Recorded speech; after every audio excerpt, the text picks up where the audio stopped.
The anime starts with our protagonist, Maki Maehara, walking down the hallway, reflecting on the things he's learned in life. In every classroom, it's the same story. There's always that group that lights up the whole place with their smiles, and then there are those who keep to themselves, isolated, like him. Then we go back in time to where it all began. It's the first day of school, and Maki isn't excited at all, because he just hates spring. The teacher arrives, introduces herself as Miki Saga, and says she'll be with the class throughout the year. Everyone applauds, and she looks super happy. Meanwhile, Maki is lost in thought, thinking it's just another school year, leaving behind the goodbyes of March and starting the new encounters of April. In the middle of his daydreaming, the teacher hands out a questionnaire to each student, saying she wants to get to know everyone. Here's the thing. This is exactly what Maki hates most about this time of year. With no way out, he fills out the sheet. Then the teacher picks a random paper, and guess what? It's Maki's. He has that involuntary reaction because of his ridiculous bad luck at being picked first, but he stands up anyway. Miki reads his form and comments that he came from Matsubara Middle School, asking if he's not from around here. Low on energy, Maki explains that he moved here last winter because of family reasons. The teacher notices that for hobbies, he wrote video games, and for likes, nothing in particular. So she tries to keep the conversation going by asking what he does on weekends. With no way out, he says that his mom works on Fridays, so he has the house all to himself, orders pizza, drinks cola, plays games on the big TV, and checks out some stuff on the computer. Good life. The teacher asks if there's anything else. When he says he watches movies, she wants to know what kind. He answers that he likes shark movies, crocodile movies, and some low-budget ones. Making it clear that's his taste and wanting to end the questioning, he sits down right away. Not wanting to drag things out, the teacher moves on to the next card and calls on the student with the last name Amami. With contagious energy, the girl introduces herself as Yu Amami, explains that her name is written with the characters for sky, sea, and sunset, and wishes everyone a great year. Miki compliments her hair, and Yu explains that her grandmother is a foreigner, and everyone says she looks just like her grandmother did when she was young. The teacher reads that she came from Tachibana Girls' School, which has its own high school, and gets curious. Yu explained that she wanted to try a co-ed school after so much time only with girls. Right after, she pulls her friend up to introduce herself. With the teacher's permission, she says her name is Umi Asano. She came from the same school, was surprised they ended up in the same class, and to be honest, she's already tired of her friend always asking people to look after her. Yu jumps up to hug Umi, complaining that she's so mean, almost looking like an abandoned puppy. While the two of them are goofing around up front, classmates whisper that they're really lucky to have the two of them there. Maki already figures the whole class is going to revolve around them, but he doesn't even care. And so, after the worst first impression ever, Maki keeps spending his days in solitude, while the two of them enjoy everything with the rest of the class. Even so, he thinks he's already used to being alone. Deep down, he wouldn't mind joking around with friends after class, but he convinces himself that he does just fine without friendships. During break another day, Yu tells Umi that they survived another week, proud that she only fell asleep twice. Umi reminds her that sleeping in class isn't exactly something to brag about. While they're talking, some guys near Maki comment that Yu is an angel on Earth and that Umi isn't far behind. At that moment, Umi shows her a movie on her phone that she wants to see. Yu puts on a poker face and tries to hide that she thinks the idea is kinda boring. Umi says it's fine, she was gonna watch it alone anyway. Yu insists on watching it together and asks which platform it's on. Umi explains that it's not available anywhere because it's super indie. They agree to meet up the next day. Right at that moment, Maki walks by and happens to see the phone screen, finding out about the movie. As he leaves, he mutters under his breath that she has good taste. Later, while walking down the street and seeing some guys laughing together, he blurts out the word friend without realizing it. He shakes his head and keeps walking. He goes into a video store he loves and heads straight for the classic section. When he's about to grab the movie, he steps back after noticing someone else reaching for the same tape and apologizes. The person pouts. It's Umi, complaining that she was standing next to him for ages and he didn't even notice. She asks if this is the first time they've talked, even though they're in the same class. Maki agrees, but remembers the conversation and asks about her plans. Umi realizes he overheard and lightly scolds him, saying it's rude to eavesdrop on others. Maki gets nervous and apologizes, which makes her smile. She explains that they were talking loudly and apologizes for the noise. Then she admits that the story she told Yu was only half true. Her real goal was to talk to him. Feel the vibe. Maki is caught off guard. She shows him a real introduction form where she wrote that she loves cola and fizzy drinks, that she found her soulmate, and that she'd love to be his friend. She explains that this time she filled it out for real just like he did on the first day. Without wasting any time, she asks him for a movie recommendation. Maki thinks for a moment and picks Piranha Shark. Umi laughs at the cover, saying it doesn't make any sense. Then she talks about Kung Fu Shark, honestly saying the movie's so bad it's actually good. Maki agrees. That's exactly the point. And that's how the two of them became secret friends. Back in the hallway, this is when he gets Umi's message, asking if they can meet up. And he says yes. Later, Umi arrives at his apartment. Maki lets her know he already ordered the food. When he shows her the cola and fries, she asks about the main dish. As if they were totally in sync, Umi starts saying it with him, word for word. Teriyaki chicken with garlic, angel, and demon cheese, double cheese, extra mayo, and triple garlic. Maki's impressed, and when she flashes a teasing smile, he tells her she has great taste. Who wouldn't want that kind of connection? They make a toast to the end of the week. Umi asks what game they're playing today. Maki says he woke up feeling competitive and picked a shooting game. She warns him she's gonna crush him, but he reminds her she lost 10-0 last week. She swears she practiced at home. After a while, Umi is struggling with the controls while Maki plays super relaxed with a little grin, winning as always. In the end, Umi almost punches the floor, but he grabs her hand because of the neighbors. Frustrated, she demands to switch games. When night falls, she says she has to go. Suddenly, his gaze locks onto her. Umi notices and jokes, asking if he liked what he saw, covers herself up, and starts calling him a pervert. He explains that he was just surprised that she's so skinny, even though she eats so much. She fires back that it's because she works out, and teases him that with his little belly, he has no room to talk. She pinches his stomach, discovers his weak spot, and goes on the attack. After teasing him a lot, she grabs her things and heads to the door. She comments that it's only the third time they've met, but she can hardly believe how well they get along. Maki agrees, but says it only happened because she made the weird decision to start a conversation. She fires back that he's even weirder for inviting a girl he just met over to his place. Changing the subject, she lets him know that next week they're going out. A few seconds later, it finally sinks in for Maki. Going out means actually going outside. He runs into the hallway and she confirms shopping, eating out, arcade. She explains that she feels guilty for always causing trouble, so she's going to be his guide to the outside world. He asks if it's just going to be the two of them. She says, of course, since no one knows they're friends. That was the deal, since he's a ghost at school and she's the center of attention. Umi teases him, saying he must be nervous about going on a date. Maki is thrown off by the word and denies it. She tells him to relax, and that, in the worst case, if they get caught, they can just say they're dating. Maki panics, but she tells him she's just kidding and leaves, reminding him the outing is set. Later, Maki tells his mom, who can't believe what she's hearing, and asks him to repeat it. He explains that he's going out with someone on Friday and wants his allowance in advance. His mom comes closer and asks if he's not being blackmailed. Maki assures her he's not, that they're just friends. She asks if it's not imaginary. When he says no, she gets totally excited. The day comes and his mom gives him 10,000 yen, but he tells her 2,000 is more than enough. On the day, they text each other to confirm. His icon is a cola soda.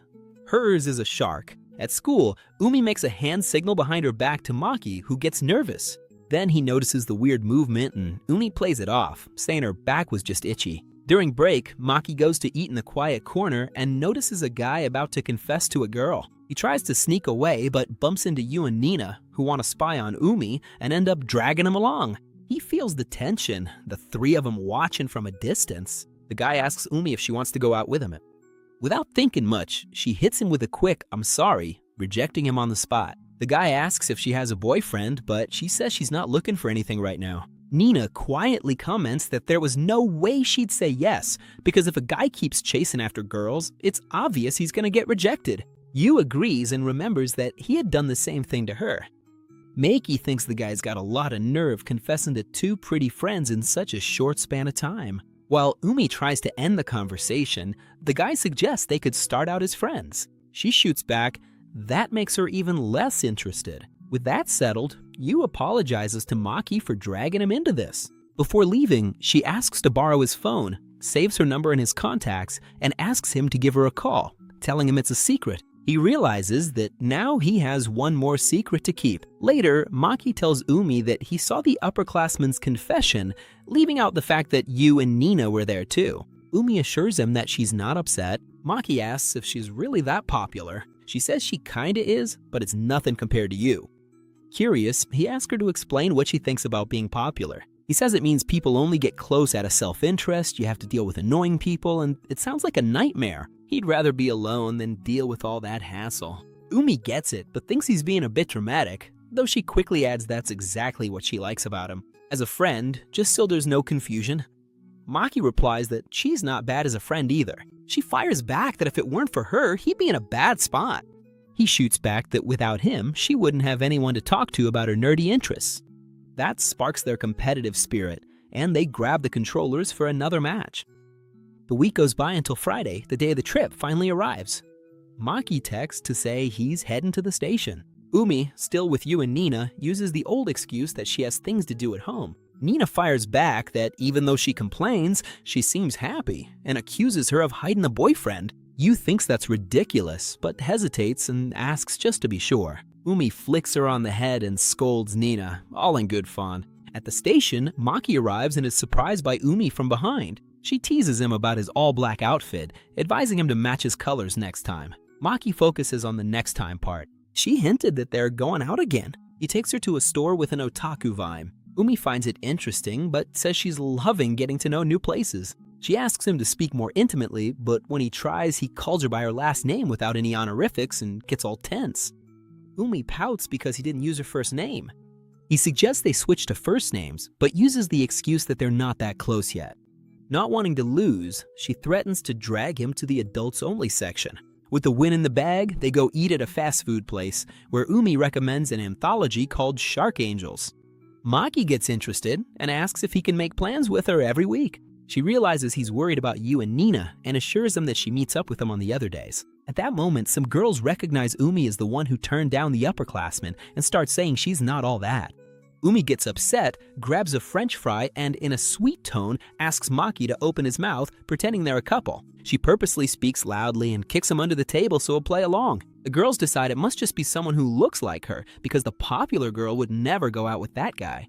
Umi stands up angrily because they talked about him like that, but Maki asks her to let it go, saying what matters is that she really knows him. She sits down still mad and asks if they can go to the arcade, where they have a blast. After a while, Maki suggests it's time to go. He says he's going to the bathroom first. Alone, he thinks about how strange all of this is. He never imagined he'd go out with Umi, but he thinks it was worth it and feels happy. Right then, he's caught off guard when Yu shows up with Nina and some other guys from school. Nina doesn't recognize Maki without his uniform. Yu asks if he's with someone. He says yes, and at that moment his phone rings. Umi hears the whole conversation. Yu is happy and invites him to hang out with the group. Nina tries to warn Yu not to pressure Maki, but in her innocence, Yu thinks the more people, the better. Nina doesn't see it that way. And Yu bluntly asks if she doesn't like Maki, leaving Nina with no way out. Maki understands why Umi prefers to go out with just him on Fridays. Staying calm, he turns down the invitation and explains that some people just aren't made for groups. They force themselves to keep up and end up exhausted. He knows, because he's like that. Realizing he said too much, he sums it up by saying he already has plans with a friend and leaves, leaving Yu speechless. When he meets up with Umi, she thanks him for saving her. Then he decides to open up his heart. He says that about a year ago, he dove into nerdy stuff. She was always the leader, the one who kept the group together. That's what happens when you're pretty and smart. But it didn't take long for her to realize that people stopped thanking her and started thinking it was just her responsibility. The pressure built up until she felt like she was going to lose her mind, and she found refuge in her hobbies, wanting a friend to share them with. Maki says she should have spoken up sooner. She agrees, but points out that she had never really been friends with the boy before. She apologizes for the confusion earlier that day and says she's going to talk to Yu, who texted her worried that she might have upset him. Maki feels like he's the one who should be apologizing, but Umi tells him to relax. That's what friends are for. That brings Maki a huge sense of peace. She starts gently running her fingers through his hair, and when he falls asleep, she takes the chance to thank him once again. The next day, Yu goes straight to Maki and bows to apologize for bothering him. That gets the whole class's attention. Maki tells her she's forgiven and that he knows she meant well. Happy, she asks if he has time later because she wants to talk. He agrees, but when she loudly asks if he hasn't changed his number, the whole class stops. Now everyone knows he has the contact info of the popular Uamami. Maki quietly reminds her it was supposed to be a secret. It finally clicks for her, and she says goodbye like a robot, stiffly walking back to her seat. He gets a message from Umi with a giant OK sticker. After class, Yu explains that she was nervous about being alone with the boy, so that's why Umi's tagging along. She assures him that Umi is great at keeping secrets. As they enter the theater, Umi cheerfully says it's nice to meet him, and Maki follows suit. The two of them comment that Nina is following them again and take off running, dragging Maki by the hand. Nina jumps out from her hiding spot, yelling at them to stop, but Umi yells back, calling her a paparazzi. In the middle of all the running, Maki mentions that Umi seems to be having fun, and even though she says it's just his imagination, she never lets go of his hand. Once they lose Nina, Maki suggests they go to his place. Umi scolds him, saying he can't just invite a girl he barely knows over like that, pretending to be outraged. In the end, they go there anyway. Umi says they're there to talk about what happened, but first, with a scary smile, she asks how the two of them have each other's numbers. With no way out, they tell the truth. Umi flicks each of them on the forehead as punishment and tells him to get straight to the point. Yu bows to Maki, apologizing for ignoring him the other day. Maki takes the opportunity to apologize for what he said when he was leaving, explaining that he gets withdrawn in large groups. Yu concludes that he must really like that friend, making both of them blush on the inside. To break the tension, Umi says that everything's settled. But before leaving, Yu reaches out her hand and asks if he'd like to be her friend. Maki and Umi are caught off guard, but Yu keeps that innocent and kind essence that's her trademark. And that's how episode 2 comes to an end. That was the end of the episode. Comment part 3, so I know you made it this far and want to see how this drama unfolds. I'll give your comment a heart. Subscribe and turn on notifications so you don't miss the next episode, because the hype is just getting started. Without further ado, Rebobina says goodbye and see you next time. The next day, our protagonist shows up at school with his usual vibe. Chill, keeping to himself, try not to draw any attention. But as soon as Yu spots him, she calls out his name in front of everyone, walks right up to him, and says, "Wow, it's a beautiful day today, isn't it?" Talk about an awkward moment. Our guy even tries to play alone, but then Nina shows up wanting to know if the Maki you mentioned is actually Maehara. And to you, that's obvious, right? She even teases Nina, asking if she doesn't know her own classmate's name. Nina tries to explain that it's not like that, but Yu quickly cuts her off, saying they just made up, that's all. It sounds cute, but the problem is the whole class freaks out when they hear that. The more clueless folks already start coming up with theories that he's blackmailing the girl somehow. And that's why I said things went off the rails. Now, Nina is dying of curiosity to know what they were up to yesterday when they disappeared together. Meanwhile, the sweet Umi sends a message to the main guy apologizing for her friend's unfiltered behavior, and later something interesting happens. The three of them end up having lunch together, kind of by accident. Yu is super excited, and Umi liked the place too, since it's really private and cute. And it makes sense, since this is the hideout where the main guy usually eats alone. He never imagined he'd be there sharing a table with the two of them. Turns out, right at recess, Yu came up to him and asked if they could have lunch together, which got the whole class buzzing again. The guys were dying of jealousy and kept staring at the poor main guy with some pretty nasty looks. Umi even tried to warn her friend that she was being a bit too forward. But Yu isn't mean, she's just kind of clueless. She thinks that since he doesn't like crowds, just hanging out with them would be more comfortable for him. In her innocence, she doesn't see any problem with it, which is only partly true. Umi asks what Maki thinks about all this, and he admits that he also gets a little nervous about the situation. So Yu's brilliant solution to resolve the conflict is to have all three of them go out to lunch together. Since it worked yesterday, she thought it would work again. And since the main guy is starting to trust Umi, he ended up agreeing. And that's how this unlikely trio ended up there. When it's time to eat, Yu keeps an eye on Maki's lunchbox because the food looks really good. She immediately asks for a little bit to try, and since Maki is a polite guy and not stingy at all, he shares right away. She's impressed by his cooking skills, and he explains that he always cooks because his mom works too much. That actually makes Yu a little upset, thinking he cooks better than a lot of people out there. Anyway, she devours his food because she liked it so much. Umi also asks for a bit, and when she tries it, she actually gets frustrated because it's just not fair for someone to be that good. And Maki is so next level that he even makes dessert. She gets even more excited and asks what was the last good thing he made. He says that just the other day he made some souffle pancakes that turned out perfect. This is another blow to poor Yu's pride, who had already tried cooking before and thought she could at least beat him when it came to desserts, but realized there's just no way to compete.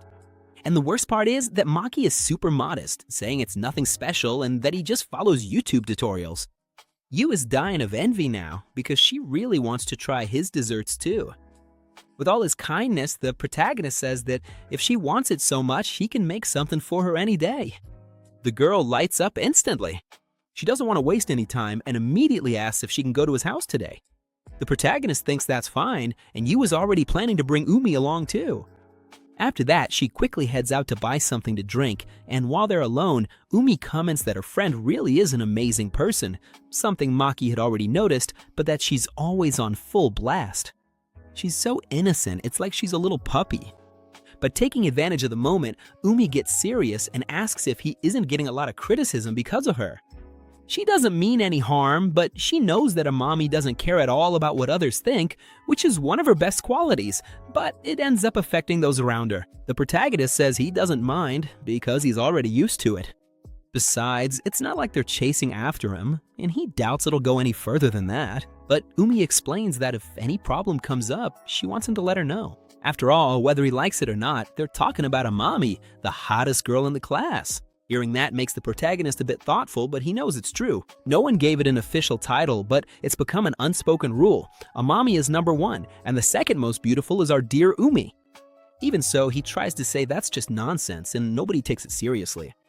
But from Umi's point of view, it's a fact.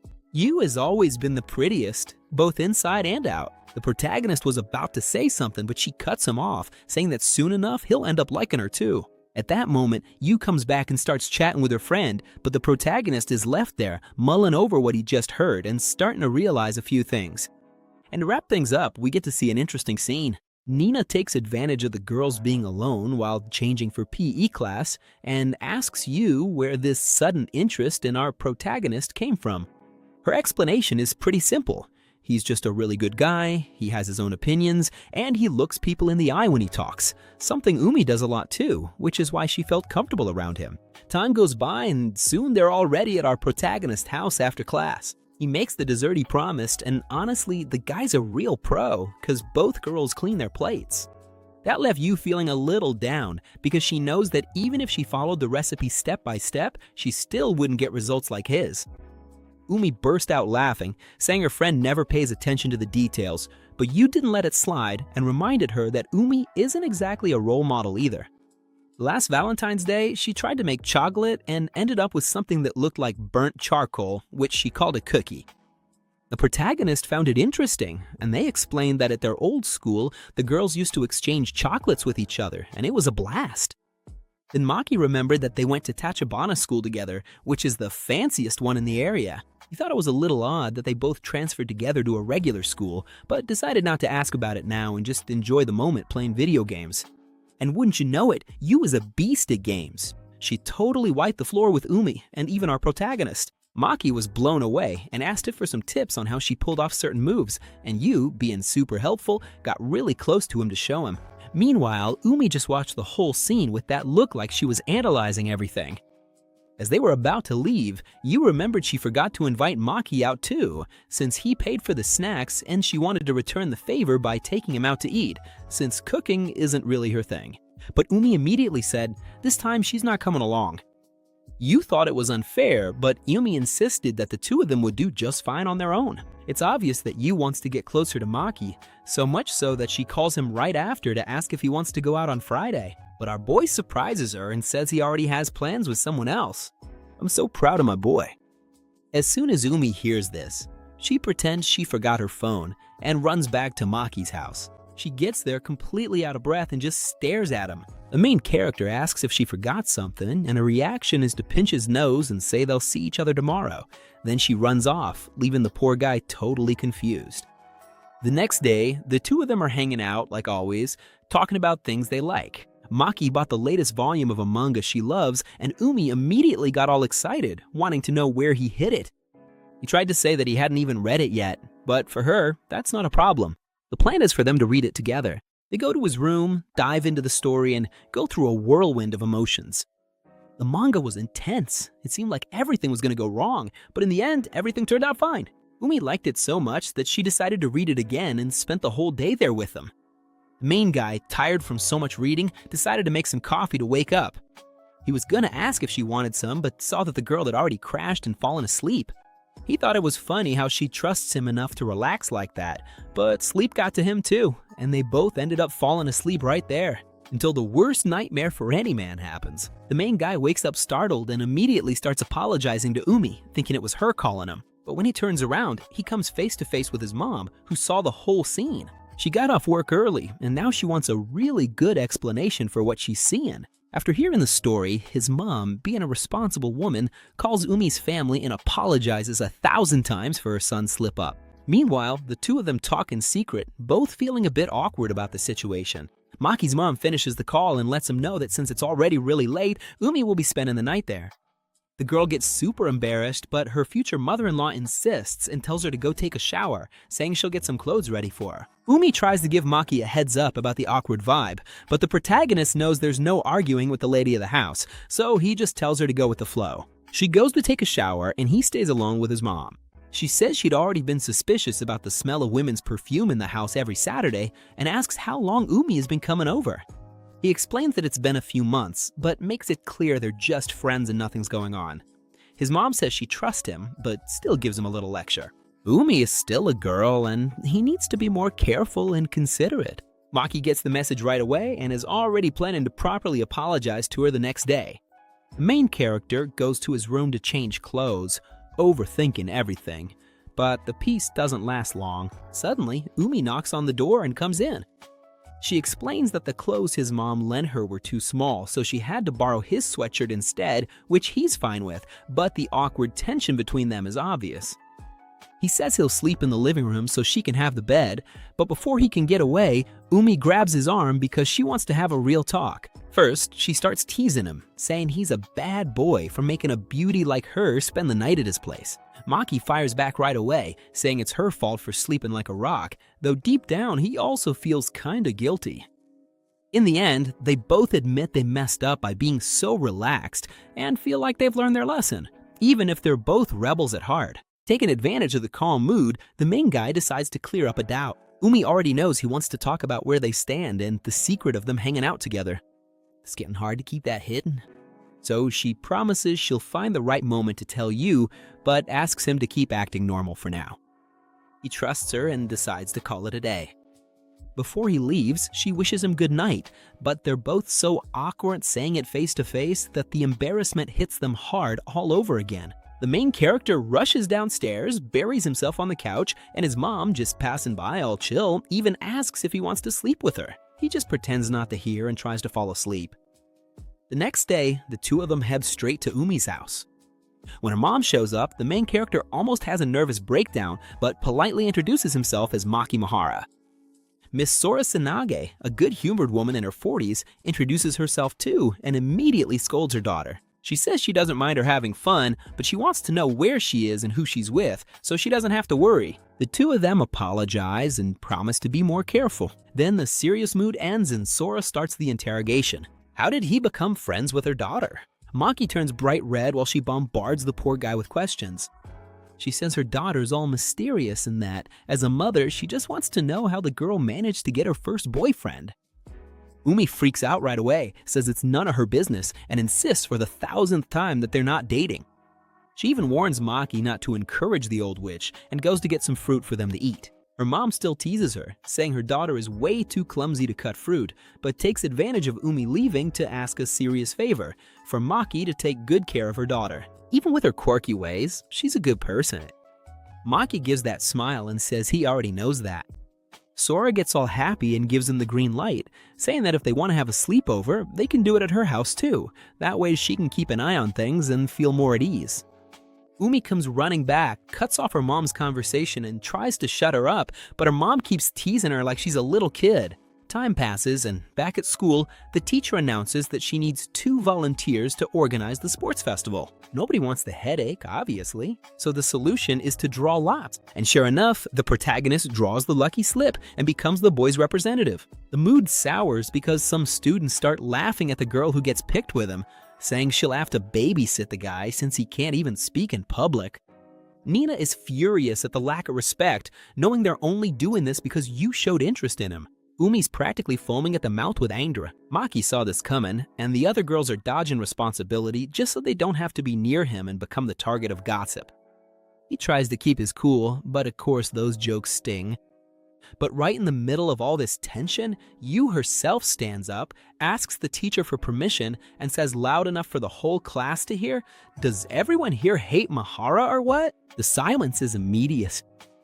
I just want to understand why they always do the same thing. Either they ignore the guy or they exclude him, which honestly makes no sense since the main character didn't do anything wrong. But it's a good thing you spoke up because the teacher wasn't doing anything. Taking advantage of being right next to him, she asks if she can volunteer to do the project with her friend. And the teacher says that's fine as long as he agrees too. But the group didn't notice one detail. Yumi was also picking one of the papers. And guess what? She picked the winning one. She herself tells the teacher that it's only fair for the person who drew the paper to do the project. Besides, she has plenty of free time and actually wants to do it. Yu tries to say that she wanted to work with him, but Yumi asks her to calm down. She understands that her friend is upset about the way they treat the main character. The whole class feels the weight of the scolding, but honestly, I think they deserved it. Yu tries to apologize to Yumi, but her friend tells her to apologize to the class and to the main character. And that's exactly what she does. In the end, the decision is made. The main character and Yumi are going to work together, and he asks for the class's support. When the two of them are together, our main character tells Yumi how amazing she was for doing that. She agrees that she was, of course, but admits that Yu was even more amazing. Yu stood up to everyone without beating around the bush and didn't care at all if it ruined the mood. For Yumi, it's amazing that her friend can get so worked up to defend someone. And she's sure that even the main character was shaken when he heard Yu talk like that. To be honest, Yumi says she could never do something like that because she always prioritizes keeping a good atmosphere among everyone. But right at that moment, say the student council president shows up and the conversation ends there. But our main character just can't stop thinking that Yumi seemed kinda down. He thinks it's his fault for causing all this trouble. But instead of feeling sorry for himself, he decides the best thing to do is to give it his all and try even harder. After class, Yumi runs into Yu, who was there waiting for her. And the reason? Just to say thank you. Yu knows that if her friend hadn't stepped in, she definitely would have said much worse things. Yumi gives her a friendly scolding, agreeing that's true, but also says she's the one who should be thankful. Yu doesn't get why, and Yumi explains that usually the whole class gets along, but deep down it's because the two of them stood up for their friend. For Yu, either way, her friend showed up like a knight in shining armor, and that brings back a lot of memories from when they were kids. The next day, things change. We see Yumi telling the class that they need to make a decorative object, which nobody likes, since everyone was hoping to set up a cafe instead. Yumi understands their frustration, but she throws out some bait. If they really put effort into the project, maybe the girls will do cosplay. Just imagining how beautiful they'd look gets the whole class super excited. But hold on, when Yumi says the girls, she only means Yu and Nina. She herself isn't going to wear anything because her role is to be the producer, and her only job is to make the most of their talents so their class will be the best of all. She asks our protagonist if he agrees with the plan. He, of course, has absolutely no idea how to answer, but Yumi also wants to know if anyone has any suggestions. Silence takes over. No one, absolutely no one, has an idea. That's when our protagonist takes the first step. He raises his hand and says he has a proposal. The guy is dying of embarrassment, gathers all the courage he has, but at least he speaks up. His idea? Making mosaics out of empty cans. When class ends, he goes to talk to Yumi, completely exhausted. Making a suggestion in front of the whole class drained years off his life, but he feels relieved to have Yumi by his side. He even comments that if it had been with someone like Yu, he definitely would have been way more nervous. Yumi agrees and says he should thank his own luck, but then decides to tell the truth. Feel the drama? She lied. That day of the drawing, she didn't actually pick the winning slip to be his partner. She just pretended she did, and since no one questioned it, the plan worked. Yumi thinks he's gonna scold her for doing something wrong, but he says the opposite. The main character admits that he saw everyone treating that drawing like it was some kind of punishment. That's why, out of everyone there, he's glad she got the spot. And that makes the girls super happy. From then on, the class gets to work on the project. And as always, Yumi is at the forefront, leading almost everything. Meanwhile, she's with the main character working on a drawing. She doesn't really like the result, but to him, it's amazing. The plan is to turn that into a mosaic, decide on a color palette, and the rest will be done with the cans. And speaking of cans, Yu, who was put in charge of that, shows up right on time. The poor thing vents that people are complicated and there are a bunch of cans full of cigarette butts. For our main character, it's no big deal. They just have to wash everything anyway since they'd have to clean it because of the sugar from the drinks. While they're talking, Yu catches a glimpse of the manga they were using as a reference, gets excited and asks if she can try drawing too. When she finishes, the main character is blown away. She did an amazing job. He even jokes, asking if she's secretly a professional illustrator. Yo laughs, says no, but admits it's been a while since she drew something she actually liked. Yumi tries to play it cool, but she gets a little upset. She admits that Yu is way better at this, so she decides to hand over the art part to her.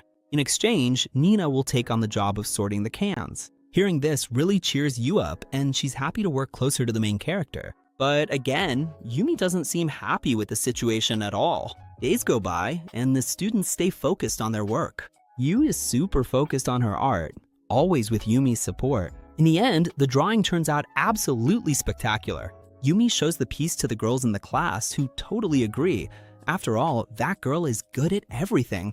And out of nowhere, those same girls take the chance to thank Yumi for handling that mess the other day. They admit they went too far and treated the main character really badly, so it made sense for Yu to react the way she did with them.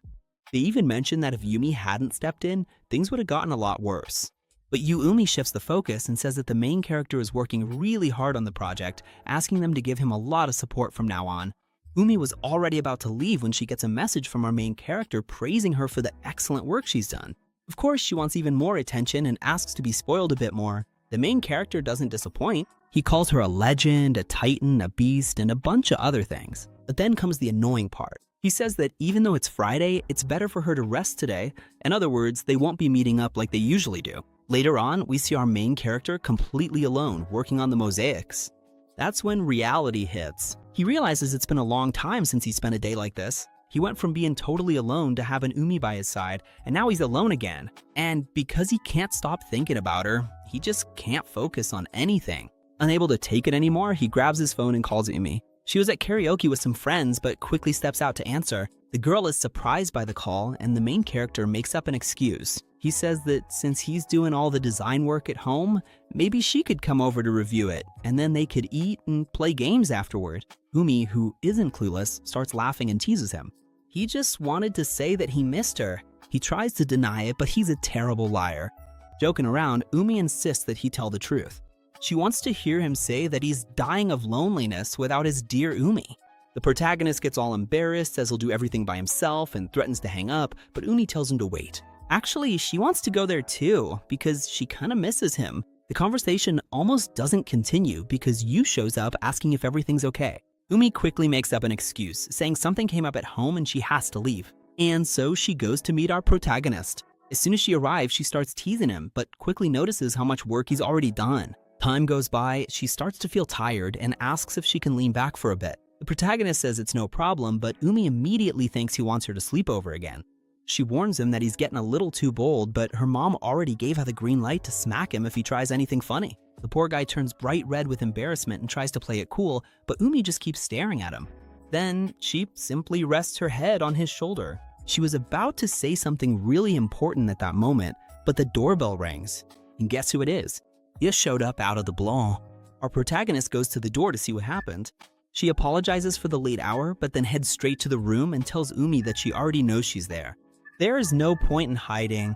The protagonist lets Yu in, so they can talk. Yu says she doesn't want to stay long, so she won't interrupt their alone time. The protagonist asks how she found out, and the girl, very straightforward, explains that Umi started using her family as an excuse way too often, which wasn't normal. But what Yu really wants to know is why her friend hid the fact that she was spending time with them. Umi freezes and doesn't know what to say. To help, the protagonist takes the blame, saying he was the one who asked to keep it a secret. But Yu just wants to talk to Umi and asks if that's true. Umi's silence hurts Yu, who asks if her friend doesn't trust her. Yu even gets scared, thinking maybe she was the only one who considered the two of them friends. Umi tries to deny it, but can't give an honest answer. Her mind drifts back to their childhood, remembering how the two of them were inseparable. But Yu was always the center of attention. Many times, Umi tried to make plans with other girls, but by the weekend, Yu had already stolen the spotlight and made plans instead. In other words, Umi does have something stuck in her throat, but she doesn't want to say it, and she makes that very clear to her friend. Sensing the heavy atmosphere, Umi apologizes to the protagonist for dragging her into this situation. She gets ready to leave, and Yumi even tries to go with her, but Umi stops her and says she wants to be alone. Before closing the door, she apologizes again, feeling like a terrible friend. Yu gets really worried seeing her like that, since Umi has never acted this way before, and she basically asks the protagonist for help to figure out what to do. The saddest part is that the next day, the one who's most scared is our protagonist. Umi isn't answering his messages, and she hasn't shown up at school yet. The guy's a bundle of nerves. But suddenly, who walks into the classroom together? Yu and Umi. Umi acts like nothing happened and says good morning to the protagonist. But right after that, he gets a message from Yu, asking if, by any chance, he managed to talk to her friend. He replies that he didn't, and Yu said she couldn't either. Time passed, and things got way too awkward to start a conversation. But today, Umi showed up at Yu's house, acting totally normal, so she thought everything had been sorted out. The only thing Umi said to Yu was an apology for what happened on Friday, asking her to just forget about it.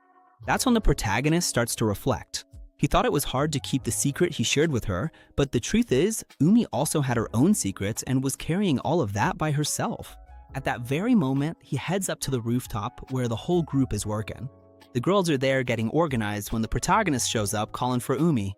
The problem is, the poor guy ends up speaking too loudly and draws everyone's attention, saying he needs to have a very important conversation with her. Umi tries to dodge him, making up the excuse that she still has work to do, but Yu and Nina immediately catch on to what's happening and say they can handle things on their own. With no way out, Umi ends up going to talk with him. They go to a storage room and she's furious. After all, their relationship was supposed to be a secret, and he just put her in a tight spot in front of everyone. The protagonist defends himself by saying it's her fault for leaving him hanging, which Umi can't really argue with, but he suggests they keep sorting the cans while they talk. Umi notices his silence and asks if he's really not gonna ask anything. He pretends not to understand, but she knows the guy is really confused about her disappearance. He then asks if she finally wants to get things off her chest. Umi admits that she still doesn't feel ready, but she also knows they can't keep going like this, especially with things still unresolved with Yu. The protagonist replies that he'd love to know what's going on in her head, but he won't force her. He agrees to wait as long as it takes. Suddenly, she gives him a tight hug from behind. His back. Umi curls up there, calling him a complete idiot. She admits that she loves how understanding he is, but warns him that it can also be a bad thing. She points out that people might take advantage of his kindness, which is exactly what she's doing, being a coward. The protagonist tries to turn around to look at her, but she stops him right away. Looking at her face is off limits right now. The girl's dying of embarrassment, but even so, she asks if he'd be willing to listen to her story until the end, but only after the cultural festival. He agrees without any problem. Relieved, she lets him go and promises that she'll also talk to Yu, but she needs some time, which makes our protagonist really happy. And so, the day of the festival arrives. The school is packed, with lots of people going back and forth having fun. That decorative mosaic our protagonist and the others made turned out amazing. It's huge and catches everyone's attention. His classmates are really happy that he came up with the idea. When the two of them finally get a moment alone, he asks her for a favor. No pressure, but he wonders if he can hold her hand, saying she looks like she's cold. Umi realizes he's just trying to cheer her up, and thinking it's a pretty bold move, she gives in, holds his hand, and thanks him, saying she feels calmer now. But right at that moment, the door opens. It's Yu, accompanied by two friends. Luckily, she didn't see them holding hands. She just calls the girls over to come closer. The protagonist doesn't know them, so Yu introduces them as friends from elementary school. However, Umi recognizes them right away. She tells Yu that they're her friends and has the courage to ask the girls directly if they ever considered her a friend too.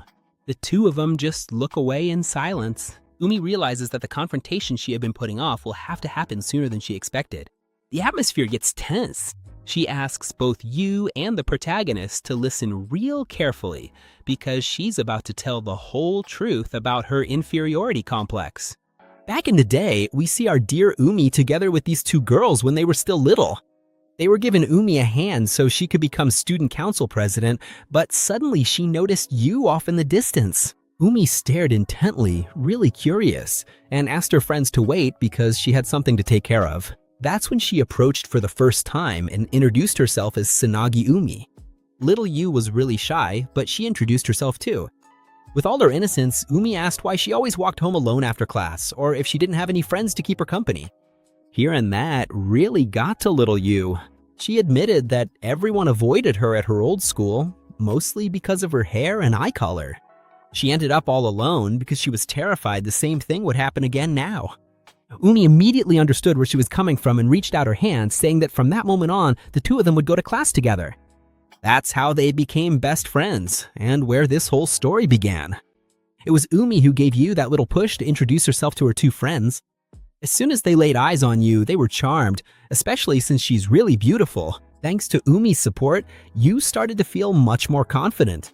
After that, she came out of that shell she was used to and started lighting up everyone around her with her beautiful smile. Everything was going really well up to that point, but then Umi realized things were about to change. Something started to feel off when they entered elementary school because Yu and Umi ended up in the same class. Yula was over the moon with happiness, but she also felt bad about being separated from Sine and Manaka.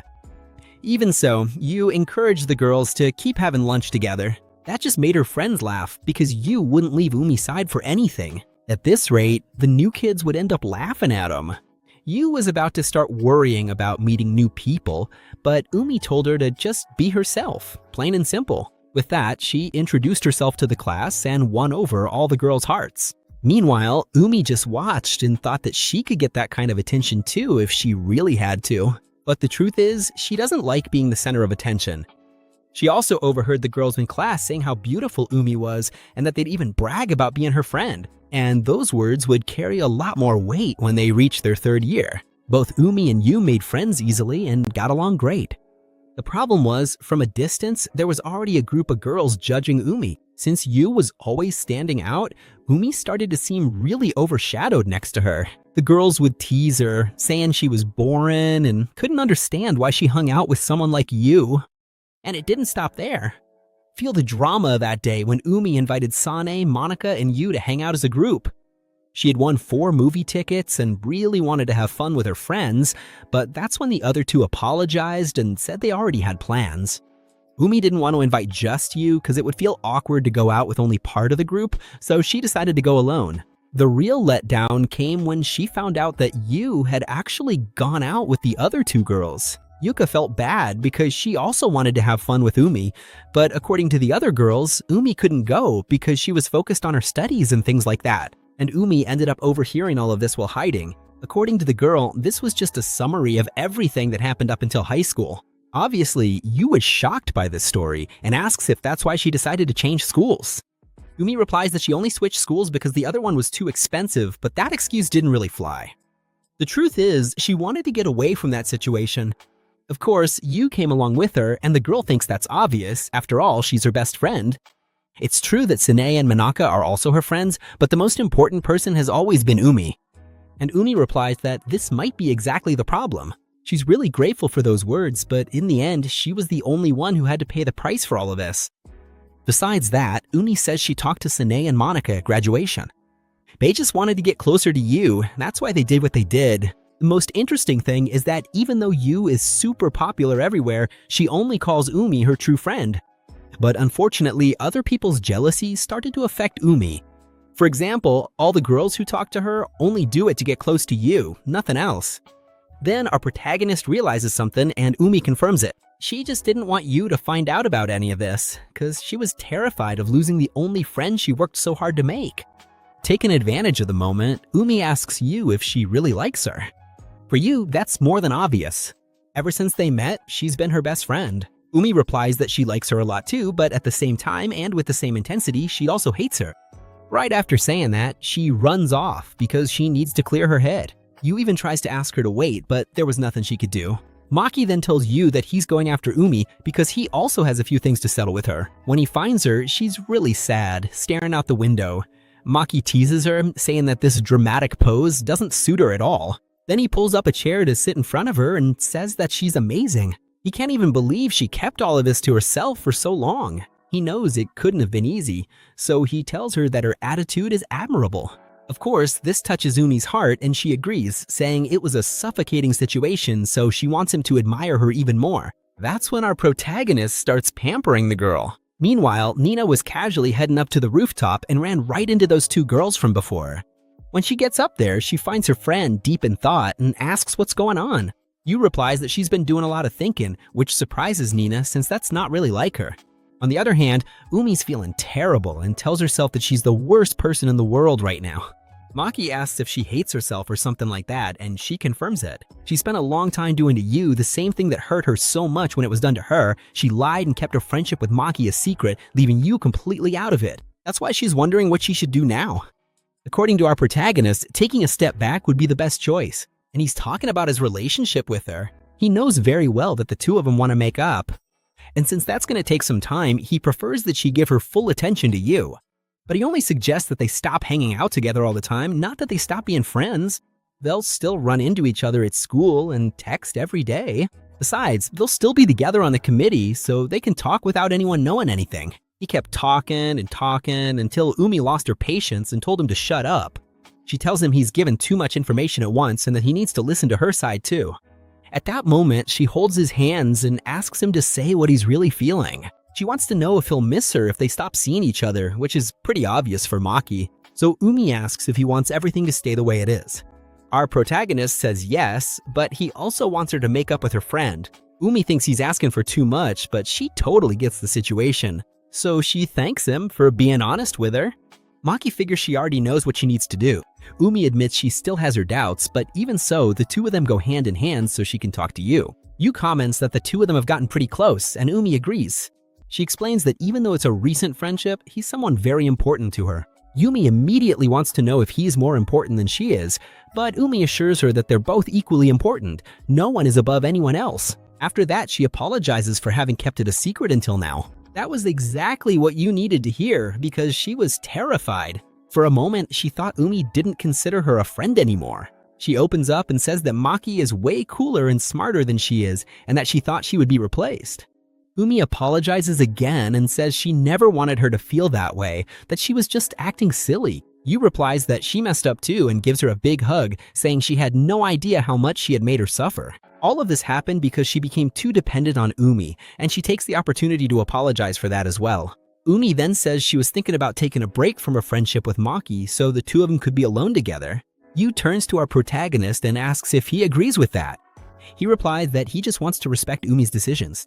This makes Yu realize that both Umi and Maki are just a couple of big dummies. Her friend apologizes but says she doesn't see any other way out of the situation. She wants them to be real friends, on equal footing, not just for show, and she doesn't want to hide anything from anyone anymore. So Yu says that if that's the case, there's no other option, but that she'd never accept an idea like that, not even dead. She asks Umi to really think it over because she feels sorry for Maki.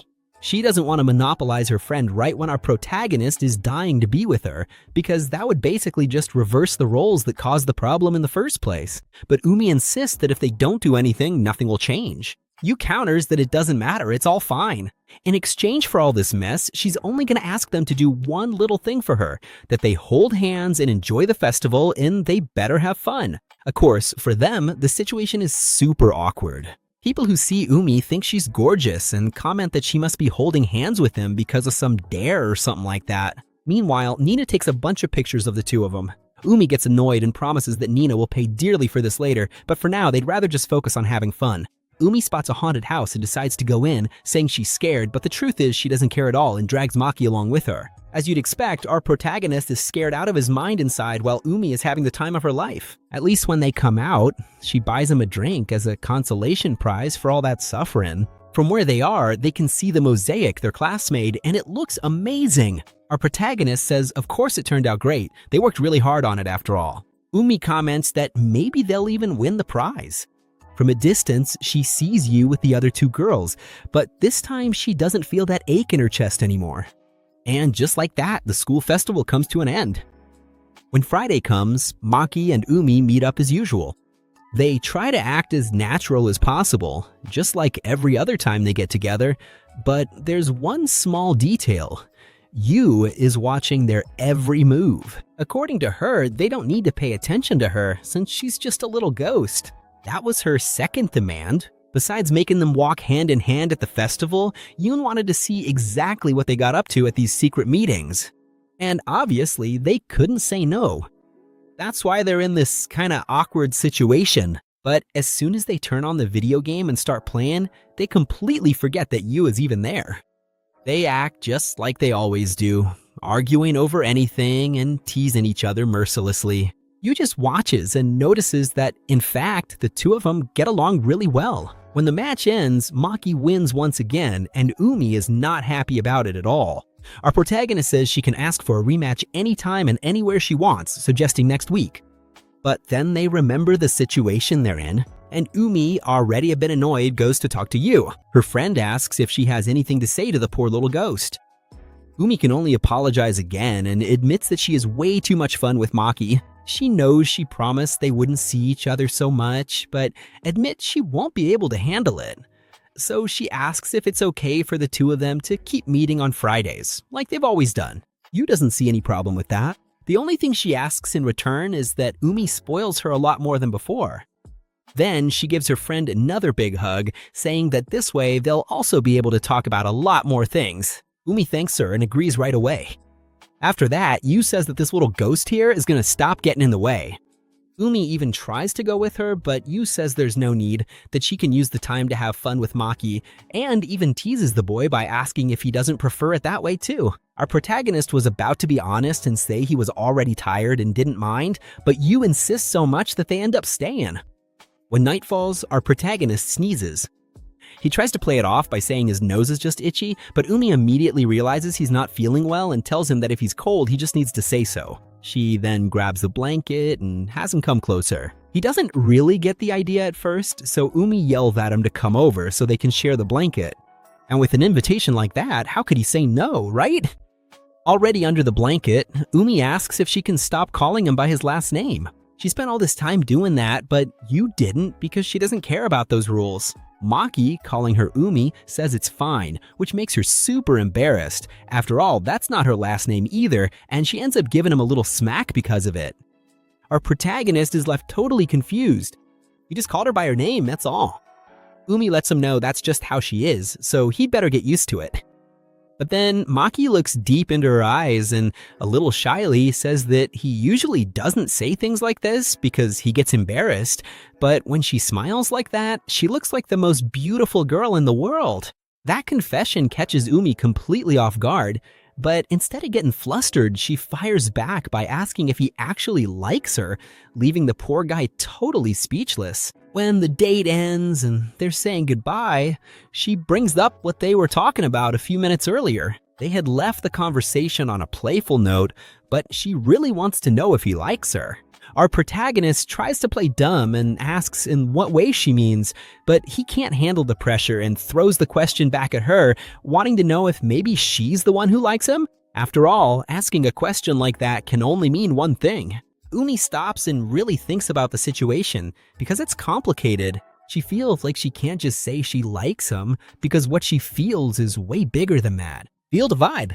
She gets closer, gives him a little kiss, and says she likes him a lot. And she even gives him a warning. If he wants a kiss on the lips, he's gonna have to confess his feelings to her first.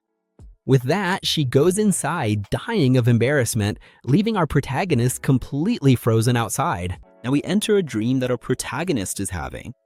And look, it's a pretty bitter dream because he's listening to his mom and dad arguing. His mom gets really upset because her husband doesn't say a single word. And our protagonist doesn't understand why she's crying and so sad. At that moment, his dad just gets up and is about to leave, but before he goes, he gently pats the boy on the head, and just like that, he disappears, making Maki wake up from the dream. It's interesting, because Maki has been having the same dream over and over since he started high school, but after a while, he looks at the messages he exchanged with his mom on his phone and remembers what happened not long ago. That's why he thinks he understands the reason he's having these dreams now. To be honest, he also likes Umi and would love to tell her that as soon as possible, but he knows that feelings can disappear in the blink of an eye, since that's something he saw with his own eyes at home. He was really happy to find out how she felt, but he doesn't think he's able to be with Umi right now. And speaking of her, he gets a message from the girl asking if they can go to school together. Because of all this, Maki wants to work hard so that one day he can proudly say that Umi is his girlfriend. Later on, while they're walking, Umi kinda overhears what he says and assumes that he just wants to put off answering her confession because he sees her as a plan B, in other words, a second option. Maki tries to explain that it's not really like that, but he understands why she would see the situation that way and just apologizes. Umi says he really should feel bad, but she also understands that she is his first choice, so she doesn't want to argue too much and tells him he should be really happy to have such a good and understanding friend, since any other girl would have told him to get lost. Even so, he still feels pretty down, so she tries everything she can to make him feel better, since the boy said he wants to be worthy of her. Then, she notices that his lips are chopped and decides to lend him some of her lip balm. When she's done putting it on him, Maki obviously gets a little nervous. After all, it's something she uses every day. But Umi finds it hilarious that he's worried about something as silly as an indirect kiss. The poor guy can't hide his embarrassment, but for her it's no big deal because actually that lip balm is brand new. In fact, she gives him the lip balm as a gift so he can take good care of his lips. Our protagonist accepts it, but also feels awkward because she's really teasing him a lot. And as they keep walking, Umi gets even bolder and more playful, saying that when their relationship moves forward, then they'll be able to use the same one. After dropping that line, she runs off. When they get to the classroom, Yu obviously throws herself at Umi because she really likes her. But she's not the only one saying good morning. This time, Nina also says good morning to the person in charge, referring to our protagonist. He doesn't really understand why she's calling him that.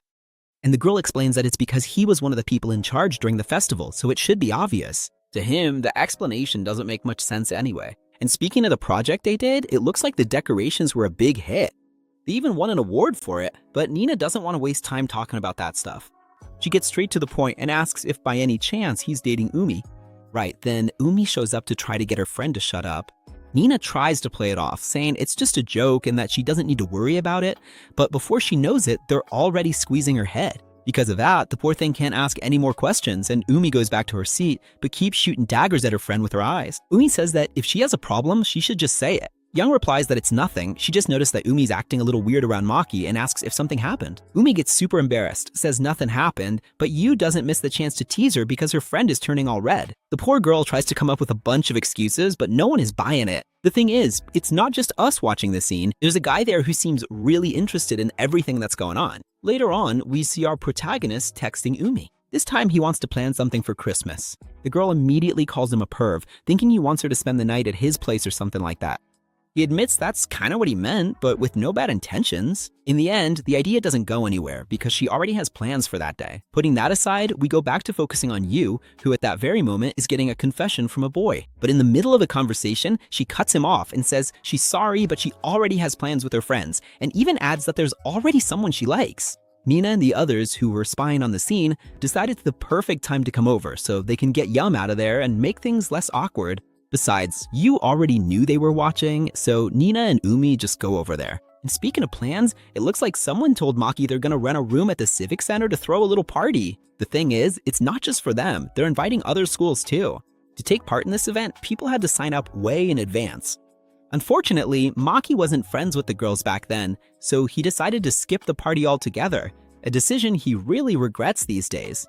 When he tells the girls about this, he gets pretty upset and says maybe there's still time to sign up, but the truth is it's already too late. Even so, he encourages the girls to go and have fun together, but before he can finish talking, Nina interrupts. She says she's not going to the party with the dynamic duo. She's going with her boyfriend, an older guy who confessed his feelings to her at the festival. Obviously, the girls are left speechless, especially because they found out about it so suddenly. And while they're all excitedly talking about the news, that same guy from before is watching everything from a distance again. It's actually kind of creepy, especially because right after that, he corners Maki. He comes up and asks if our protagonist knows who he is. Maki says yes, since they're classmates, and remembers that his name is Seki. Apparently, the guy came over saying he wanted to talk and dragged Maki over there. Our protagonist gets a little nervous, thinking he's about to get into trouble, but Seki says he'll get straight to the point. He admits that he only plays baseball, and before starting high school, he was never interested in having a girlfriend. But when he saw Yu at the entrance ceremony, his mind went blank. At first, he thought it would be enough just to watch her from afar, and that was it. But now Christmas is coming, the school year's about to end, and he doesn't even know if they'll be in the same class next year. Not wanting to waste any time, he directly asks if Maki can be his friend, and then asks Umi to introduce him to Yu. On top of that, he even wants Maki to invite him to the Christmas party with them. Basically, the guy was asking for a miracle in the form of favors. Our protagonist just stays quiet and then apologizes, saying that if he asks to do all that, he's gonna have to refuse. After turning him down, he asks if Seki needs anything else. The guy feels really bad, but he totally understands. After all, he asked for a bunch of things from someone he'd never even spoken to before. In Seki's mind, Maki must think he's totally clueless. Our protagonist says it's not really like that, but he's really sorry he can't help. Even though he's upset, Seki is super polite. He tells Maki not to worry, apologizes for creating an awkward situation, and thanks him for listening. He also admits that he was surprised by Maki. Since Maki is so quiet and reserved, he never imagined he'd have the guts to say no. That makes Seki respect him a little more. Maki thinks that's great, but he feels that if he compares himself to a certain person, he still has a lot to improve. Later, when he's walking back with Umi, she says she has pretty mixed feelings about the Christmas party. That's because among the participating schools is Tachibana, which is exactly where those other girls we've already met go to school. Poor Umi had no idea about that when she signed up. Maki totally understands how uncomfortable that must be for her. And since Umi already paid to go, there's not much she can do about it. So her plan is just to go there, eat as much as she can, and leave. She also mentions that the party ends around 8 or 9 at night, so she tries to hint that maybe they could do something afterward. Maki picks up on the hint right away and says he'll be waiting for her with a light snack. When he gets home, Maki finds his mom, who hadn't smoked inside for a long time. She immediately apologizes, but Maki doesn't really mind. He just asks if she has a lot of work. His mom says that this year's been pretty intense, but even so, it's still way better than last year in a lot of ways. Maki agrees and says the past is behind them. The scene reminds him that the last time he saw her smoking like that was about a year ago, right when the divorce papers with his dad started. But right now, he tries to be as supportive as possible. Pouring her some coffee, he asks if she's okay and tells her not to be so hard on herself. She replies that everything's fine, that she's just feeling the weight of the years catching up to her, but mentally she feels much better. Hearing that really warms Maki's heart. He also takes the opportunity to talk about the night of the 24th, but he's not the only one interested in that date, because not long after, Yu shows up super excited, asking if she can go to our protagonist's Christmas party too. Umi deeply regrets it, because not long ago she had told her friend that she already had plans after the official party and wouldn't be able to go home with her. But Yu only picked up on the part about having plans at night and immediately asked if it was with Maki. Yu thinks that's the cutest thing ever, saying they're such a lovey-dovey couple. Umi, totally embarrassed, fires back, saying they're not even dating yet. Yu asks, "What do you mean, not yet?" Since Maki just pretends not to get it, Yu asks if the two of them are going to meet up on Christmas Eve. Umi tries to fix it by saying it's nothing romantic, that she's just going to see Maki as a friend, and that Yu could even come along if she wanted. And that's exactly what led to this whole situation. Our protagonist can't even explain how he's feeling right now. That's when things get interesting. While they're in class, something happens that grabs everyone's attention. The classroom is peaceful, everyone doing their own thing, when suddenly they hear a really loud voice. It's Seki going straight up to Yu, saying there's something he's wanted to tell her for a long time. Yu says it's fine, and the two of them walk off together. Umi and Nina immediately realize a confession is coming. Umi gets super curious because Nina isn't going after them to see what's going to happen. Her friend replies that it's not because she's not curious, it's just that everyone knows Seki likes her and the answer is already obvious, so it's not that exciting. But Nina jokes that if it were Maki, then she'd definitely be interested. Seeing Umi's angry face, she knows it's better to keep quiet. At the end of the day, what we already knew happens. Yu turns the boy down. For some people in the class, it became a spectacle. After all, he had the guts to put himself out there. So now the group is gonna have to keep him company at Christmas, so the poor guy doesn't end up alone. At that moment, Umi gets a message from Yu, and the two of them go off to talk together. Meanwhile, Nina encourages our protagonist to go talk to Seki. The mood in the classroom is heavy, and it's gonna end up breaking the boy's heart, since the other guys say they're supporting him, but it's all in a mocking tone. Nina is already used to this kind of thing, so she just goes on with her own plans. That's why, right after, we see our protagonist going up to Seki, who is pretty isolated from everyone else. Maki says he was a little hasty. Seki agrees, admits he messed everything up, and since he trusts Maki, he takes the chance to ask what people in the classroom were saying about him. Maybe to cheer him up a bit, our protagonist replies that they're just a bunch of animals talking and that he doesn't speak monkey language. That makes Seki laugh, because our protagonist is a lot bolder than he seems. Seki jokes that the quiet ones are always the worst, but changing the subject, he asks a sincere question. Now that you dumped him, what should he do?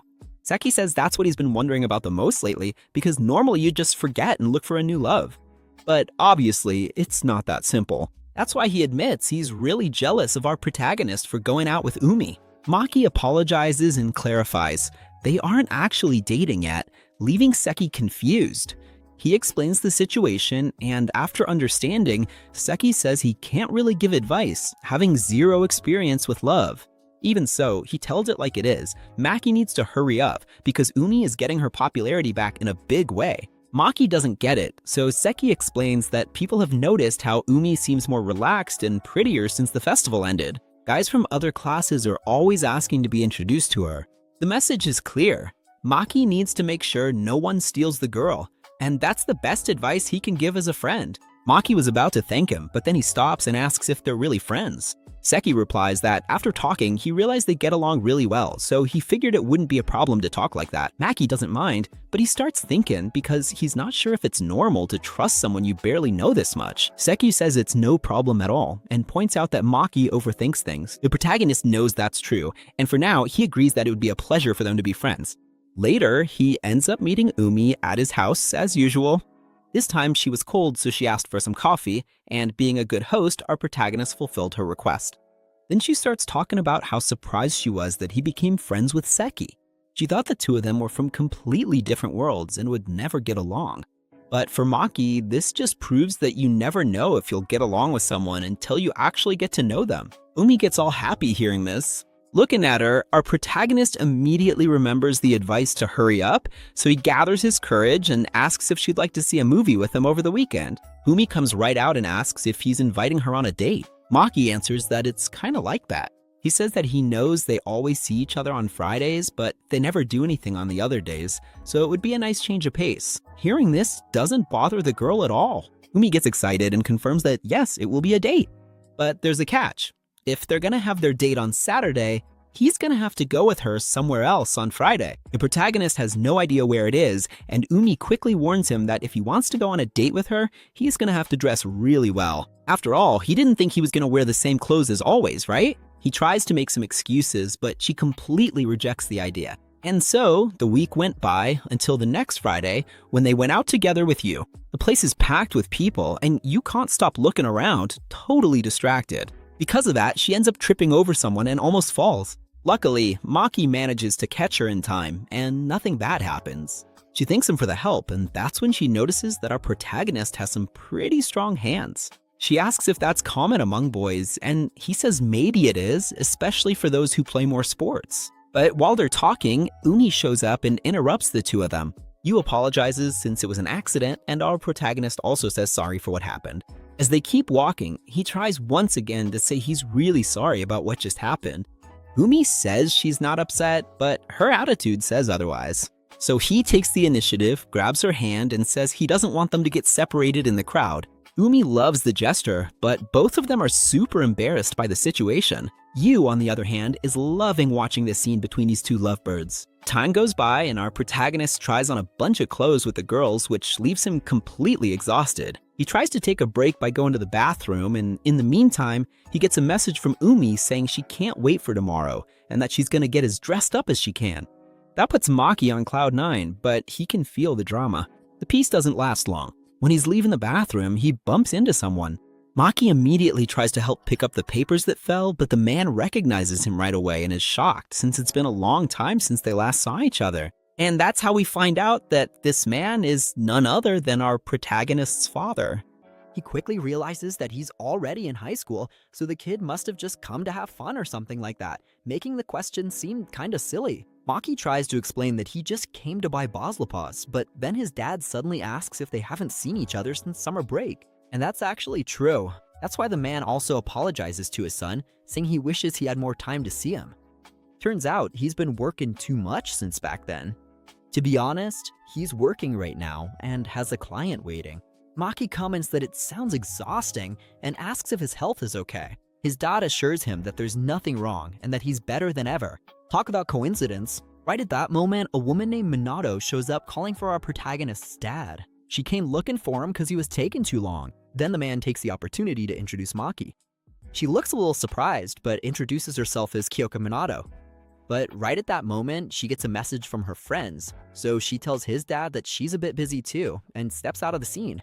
Since Maki had already been thinking a lot about his dad's relationship with his mom, this ended up bringing back a bunch of bad memories. But soon, he runs into his friends. Yuma immediately starts teasing, saying that Umi was getting really anxious because he was taking so long. Umi doesn't let it slide, grabs the boy, and makes him stay quiet so he'll stop bothering her. Besides, the group needs to keep moving, so she tells our protagonist to pick up the pace. They take the opportunity to go grab some heat, but there's a little problem. Umi notices that Maki's got his head in the clouds. She calls him, calls again, but he doesn't answer.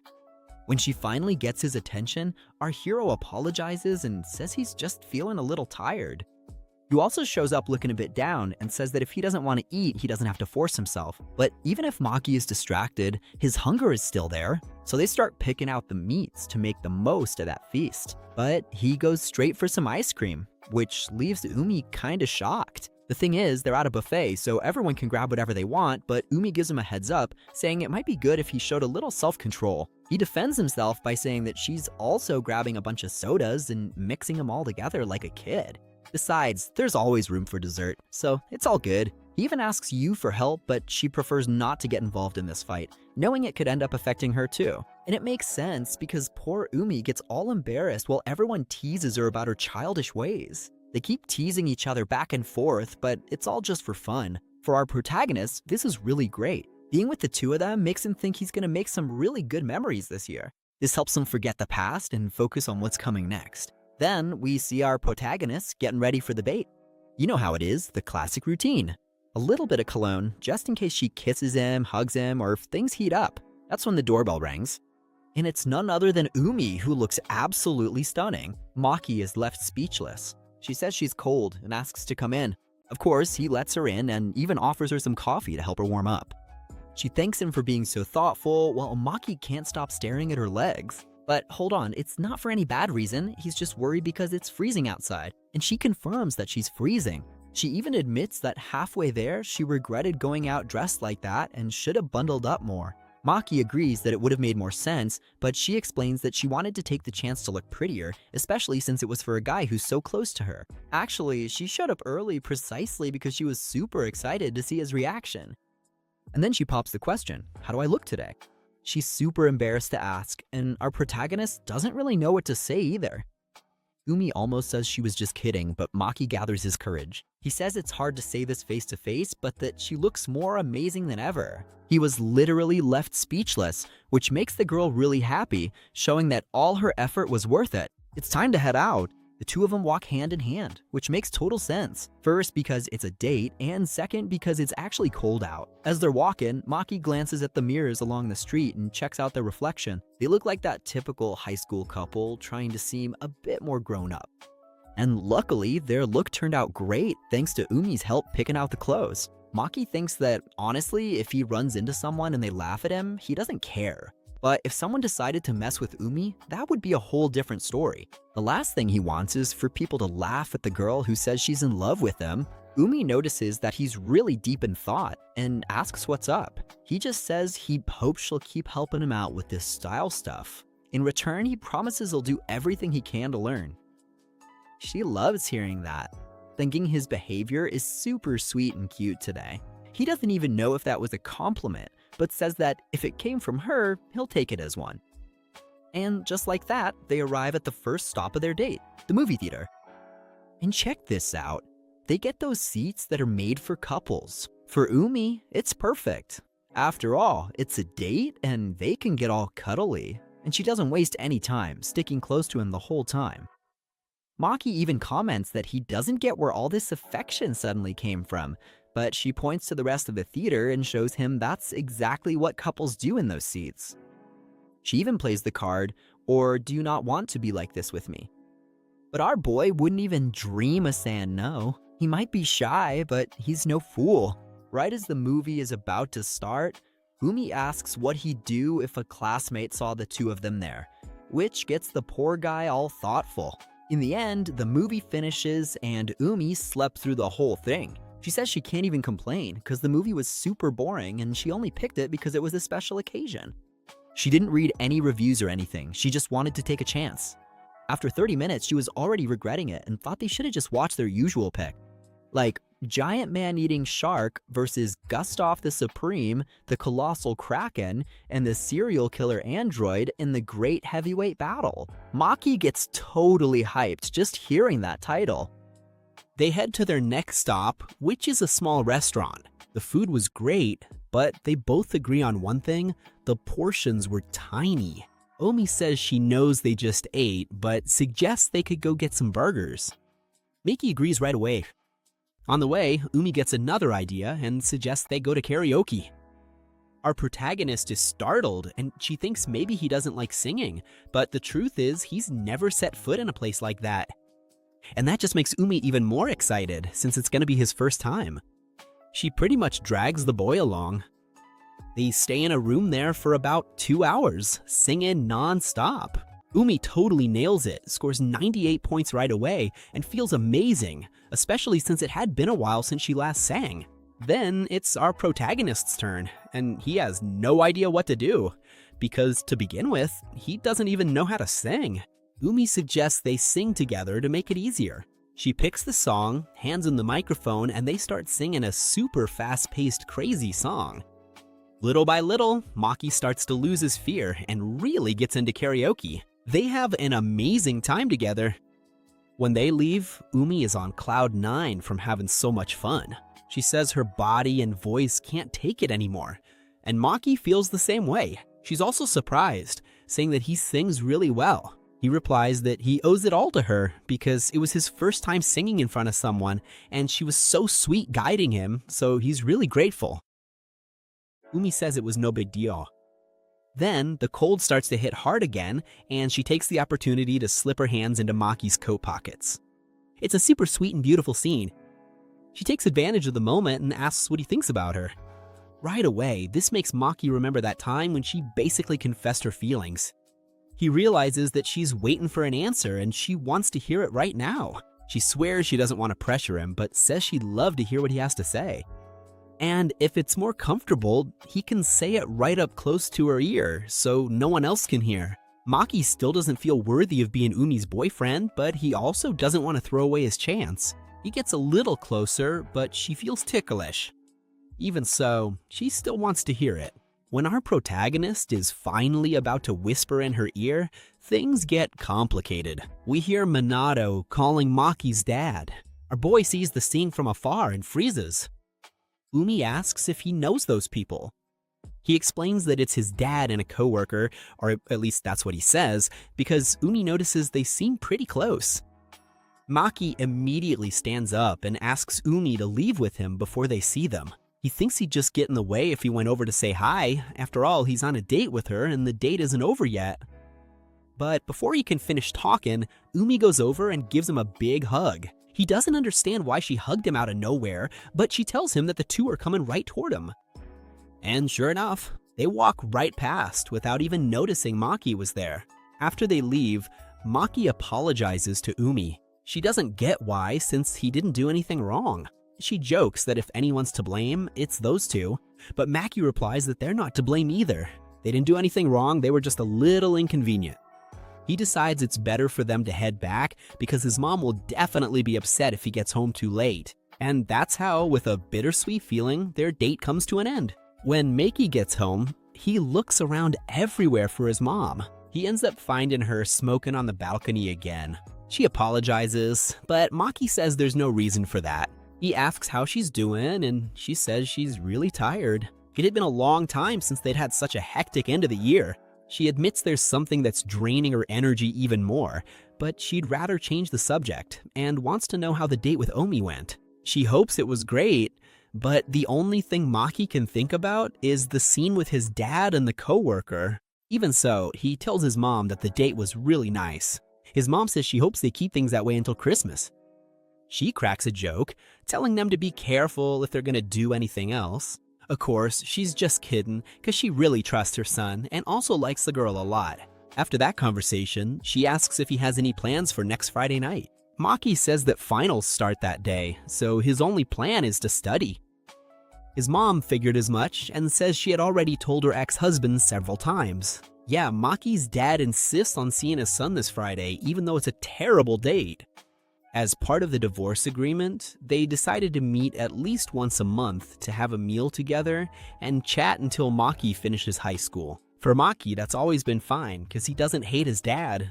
Plus, his dad always takes him to really great restaurants. His mom mentions that his dad usually gives in most of the time, but this time he put his foot down and wants to see Maki no matter what. Maki doesn't see a problem with it, especially since it's thanks to his dad and the child support that they can live comfortably. But right at that moment, he feels like asking his mom about Minato. Why? He starts to wonder, does his mom know something? His dad and this woman might have started seeing each other after the divorce, or maybe it was something that started before.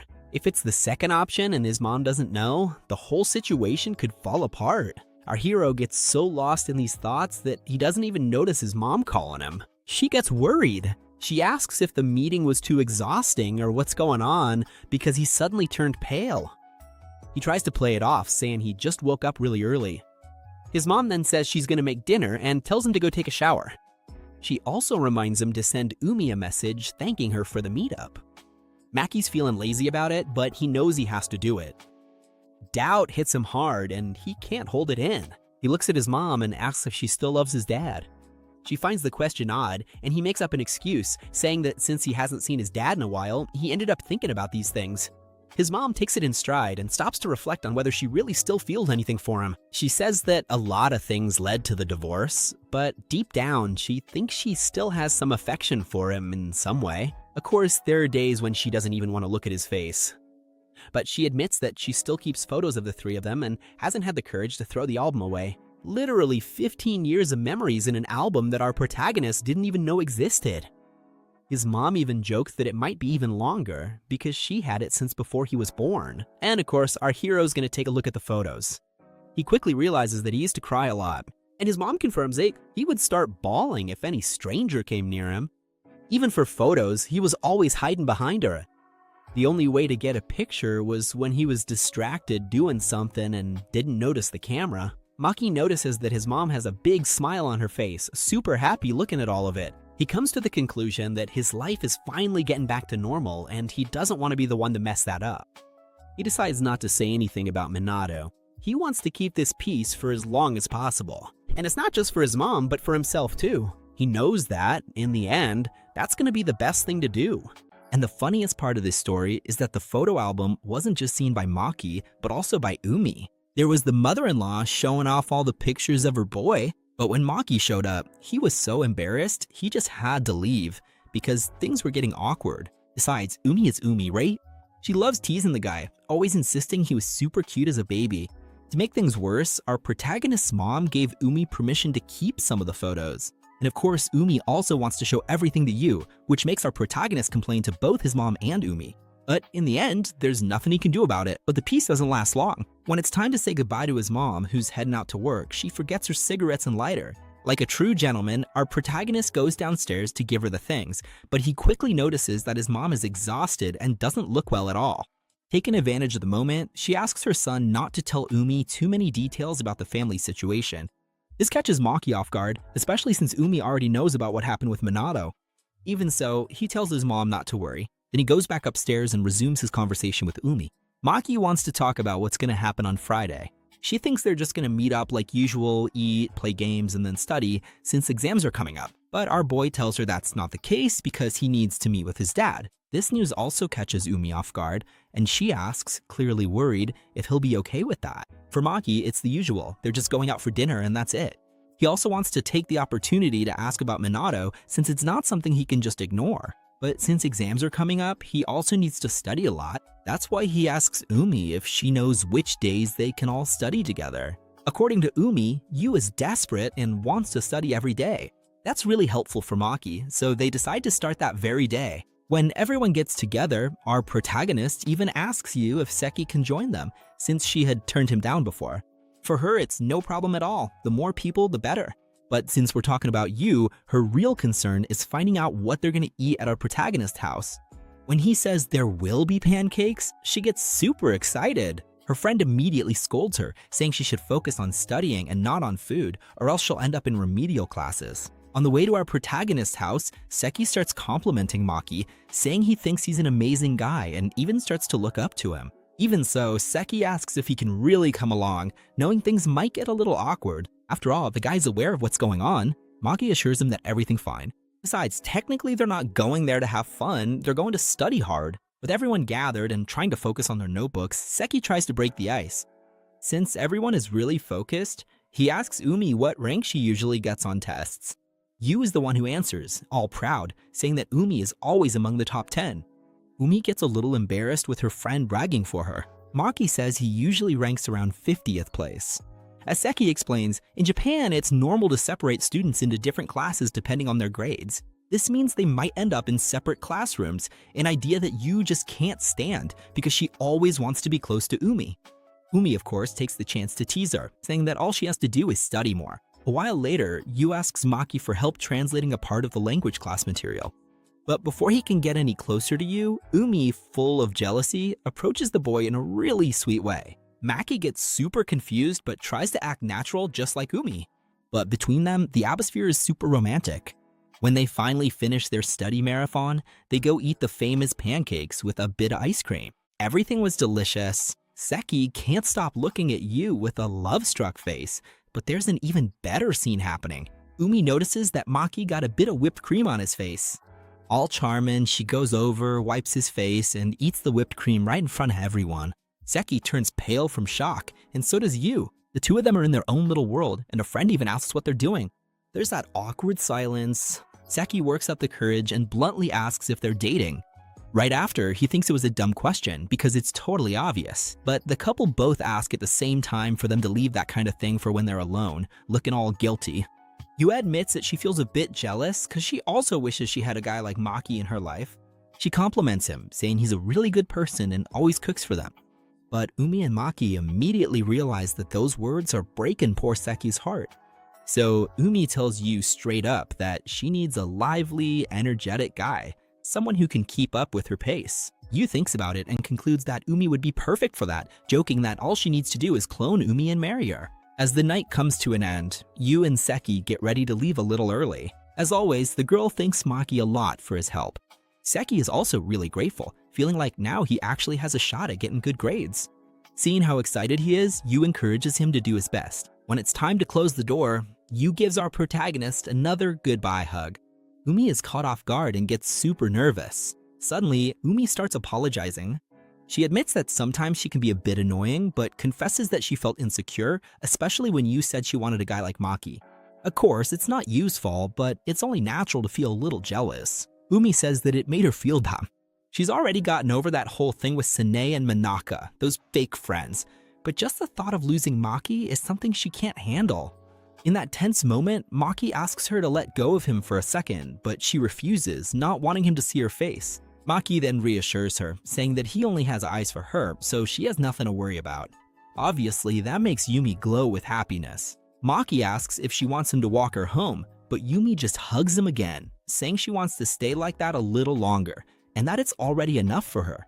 Time passes, and the famous Friday arrives, the day to meet her beloved father. Before the meeting, Yumi was super worried about her boyfriend and texted him, suggesting she keep him company for a while, just so he'd be more relaxed when he saw his dad. But Maki says it's just a dinner, nothing special. Right at that moment, his dad shows up. Right off the bat, the old man says he's starving and wants to order food, asking what his son wants. Maki just goes ahead and orders the whole list of expensive dishes that Yumi had joked about. Fancy steak, fried shrimp, the whole package. There's so much food that his dad is surprised, since the kid also showed up starving. Maki explains that since it had been so long since they'd seen each other, he wanted to make the most of the moment. His dad agrees and they enjoy a nice dinner together. But when they finish, Maki decides to ask that tough question. He wants to know if his dad still has any feelings for his mom. The old man looks confused, and Maki says he's just curious. His dad answers honestly, saying he can't really explain it, but it's not like it used to be. She was an excellent wife and a great mother for many years, and he respects her a lot for that. That will never change, but he couldn't go back to sharing his life with her. Then Maki asks how things would be if it were just him there. His dad admits it would be very different, because back when they got divorced, both of them fought for custody of the boy until the very end. That makes Maki thoughtful, realizing that even though they both loved him so much, they still chose to separate, which shows just how much distance had grown between them. On impulse, Maki asks if his dad stopped loving his mom because of Minato. His dad is shocked, but not that much, since he saw Maki when he ran into Minato, which surprises the boy. But his dad makes it clear that it doesn't matter what clothes his son wears or who he hangs out with, he'll always be his beloved boy. His dad even asks if Maki was dating a little girlfriend back then, and Maki says it was something recent, but shifts the focus back to his dad's relationship with Minato since they seemed pretty close. His dad gets pretty offended, thinking his son is calling him unfaithful, and swears he only started seeing Minato a long time after the divorce. Maki gets straight to the point. Does he love Minato? His dad explains that he's her boss and that Minato knows everything he's going through at work and has been a big help. For Maki, that's already enough of an answer.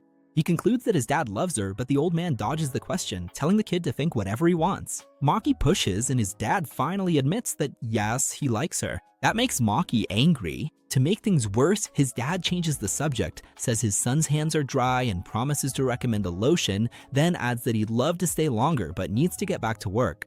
But out of nowhere, Natta shows up yelling. Maki looks back and is surprised to recognize her, and she's startled too. He walks over and asks what happened. Natta tells it like it is. She's in a tough financial spot. Basically, she was supposed to meet her boyfriend there, who said he'd be late and told her to go ahead and order food because he'd pay for it. But the guy just called to cancel, saying he got another date and that she was just his second choice. On top of being furious, Natta only has 1,000 yen in her wallet, which is nowhere near enough to cover what she's already eaten. Like a true gentleman, Maki's dad asks how much she's short. Embarrassed, she says it's about 2,000 yen and asks who the gentleman is. He introduces himself as Maki Maehara, our protagonist's father.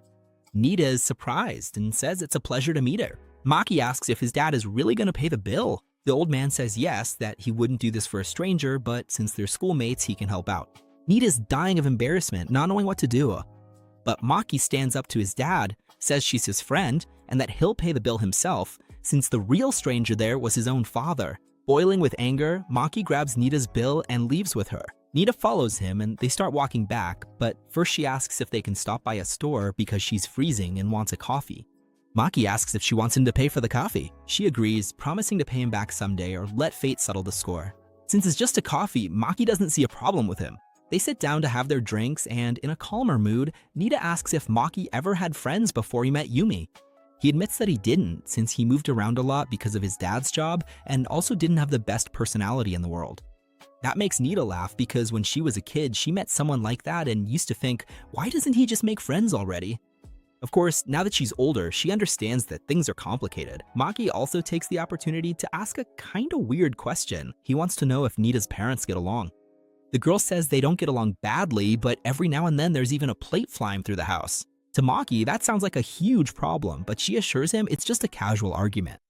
On the same day, they make up, and by nighttime the bed is already creaking. Her words, not mine. Maki asks her to keep that kind of detail to herself.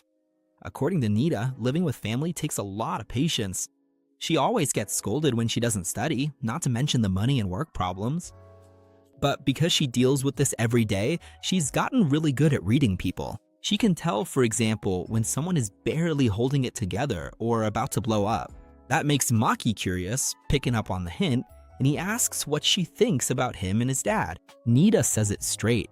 When she first saw his dad, she thought the guy looked like a bomb that didn't go off at the right time. He kept a lot of bad stuff bottled up inside for way too long, and that's why he's like that now. And that's why Maki doesn't need to worry about his dad. The one who needs to watch out now is Maki himself, since he acts like nothing ever gets to him. If he keeps going like this, he could end up turning into a faulty bomb too. Natta tells him that if anything happens, he needs to ask Umi for help, because bottling up his feelings will end up hurting both him and Umi and you. It's not that Natta cares about Maki, but she really worries about her friends, which our protagonist totally understands. After that, Natta leaves, and Maki calls Umi to reassure his girlfriend. Soon, a new day begins, but this time with something different. The protagonist's mom made him breakfast. According to her, the boy had been taking care of everything at home, and it was time for her to take back her role as a mother. And she gives him an important heads up. She's gonna take a few months off work to rest, and then she'll decide what to do next. Maki gets worried, thinking she might be sick, but that's not it at all. She's doing great. She just realized she couldn't keep up that crazy pace and needed to stop and think about her life. Maki thinks it's a great idea and just asks her to take the opportunity to quit smoking too. On the way to school, Umi hears all about it and celebrates Maki's mom's decision. She thinks the break will be great, but points out that with his mom always at home, their Friday routine might get complicated. Maki asks what they're gonna do this week, if they'll keep hanging out at his place or try something new. Taking the opportunity, Umi invites the main character to have dinner at her house on Friday. Or rather, it was Umi's mom who told her to invite him, since her dad will be there too. Maki immediately replies that there's no way he'd ever set foot in that place, but Umi complains, saying there's no way to refuse since her dad is dying to meet the guy and won't take no for an answer. The news that Umi's gonna introduce Maki to her family reaches Yu and the gang, but there's something odd about it. Yu, who's always the first to congratulate people, suddenly changes her mood and gives our protagonist her most heartfelt condolences. That makes the guy's hair stand on end. If even she reacted like that, Umi's dad must be a nightmare. Umi tries to calm things down, saying her dad isn't a monster at all, and that the real problem is her brother, Riku. And she's not wrong, because Yu doesn't even want to hear the guy's name. But the plan backfires and Maki gets even more nervous. On the other hand, Seki thinks Maki is living the dream life. This week, he's going to Umi's house, and next week, there's the Christmas party. Then Maki throws cold water on the idea and says he didn't even sign up for the event. Seki tells him to talk to his sister, who's the student council president, to see if she can help him out. Seki's sister says that with only a week left, it's pretty last minute, but since a lot of people canceled, there should be spots available. First of all, she thanks Maki for putting up with her brother every day. She explains that registration is closed, but since there's an opening on the council, he can fill in for someone. The catch is that he'll have to work a bit and won't be able to enjoy the game 100%, but he'll still have some free time. Everyone feels relieved, especially Seki, who teases her friend by saying she must be bursting with joy inside. She tries to keep her composure, but she can't stop smiling. The big day of the visit finally arrives. Before leaving, Maki notices that his mom is on the phone, actually talking to Umi's family. When she hangs up, he notices she still hasn't put out her cigarette, which he finds odd, and he asks her straight up if dad called. She tries to dodge the question, but Maki firmly insists until she comes clean. She admits that her ex-husband found out she quit her job and got furious because she hid how stressed she was at the publishing house and ended up putting too much pressure on Maki. The protagonist doesn't agree with his dad's scolding. After all, it was her hard work that kept the bills paid. But then another truth comes out. Even without working, they wouldn't be struggling because their dad sends a pretty hefty child support payment every month. The boy gets confused and asks what she did with the money. She explains that it was just pure stubbornness. She wanted to prove she could handle things on her own, saved every penny without touching a cent from her ex-husband, and used work to keep her mind busy. She apologizes through tears for making her son's life harder for no reason, but assures him that the storm has passed. They're not going to be a family of 3 again, but she promises she'll always be there for him. Then she lightens the mood and tells the boy to hurry up and get to his appointment. A little later, Maki is welcomed with open arms by Umi and her mother. Both of them are so sweet to him, and he even gives them a little gift his mom sent. But when it's time to take off his shoes, he notices a much bigger pair next to his, Umi's father's shoes. He suddenly gets really nervous. When he steps into the living room, he comes face to face with a man. Umi introduces her boyfriend as Maki Maehara, but her dad commands respect right away. Tall, thunderous voice, and not exactly a friendly face. He introduces himself as Daichi, and Maki almost chokes trying to say his own name.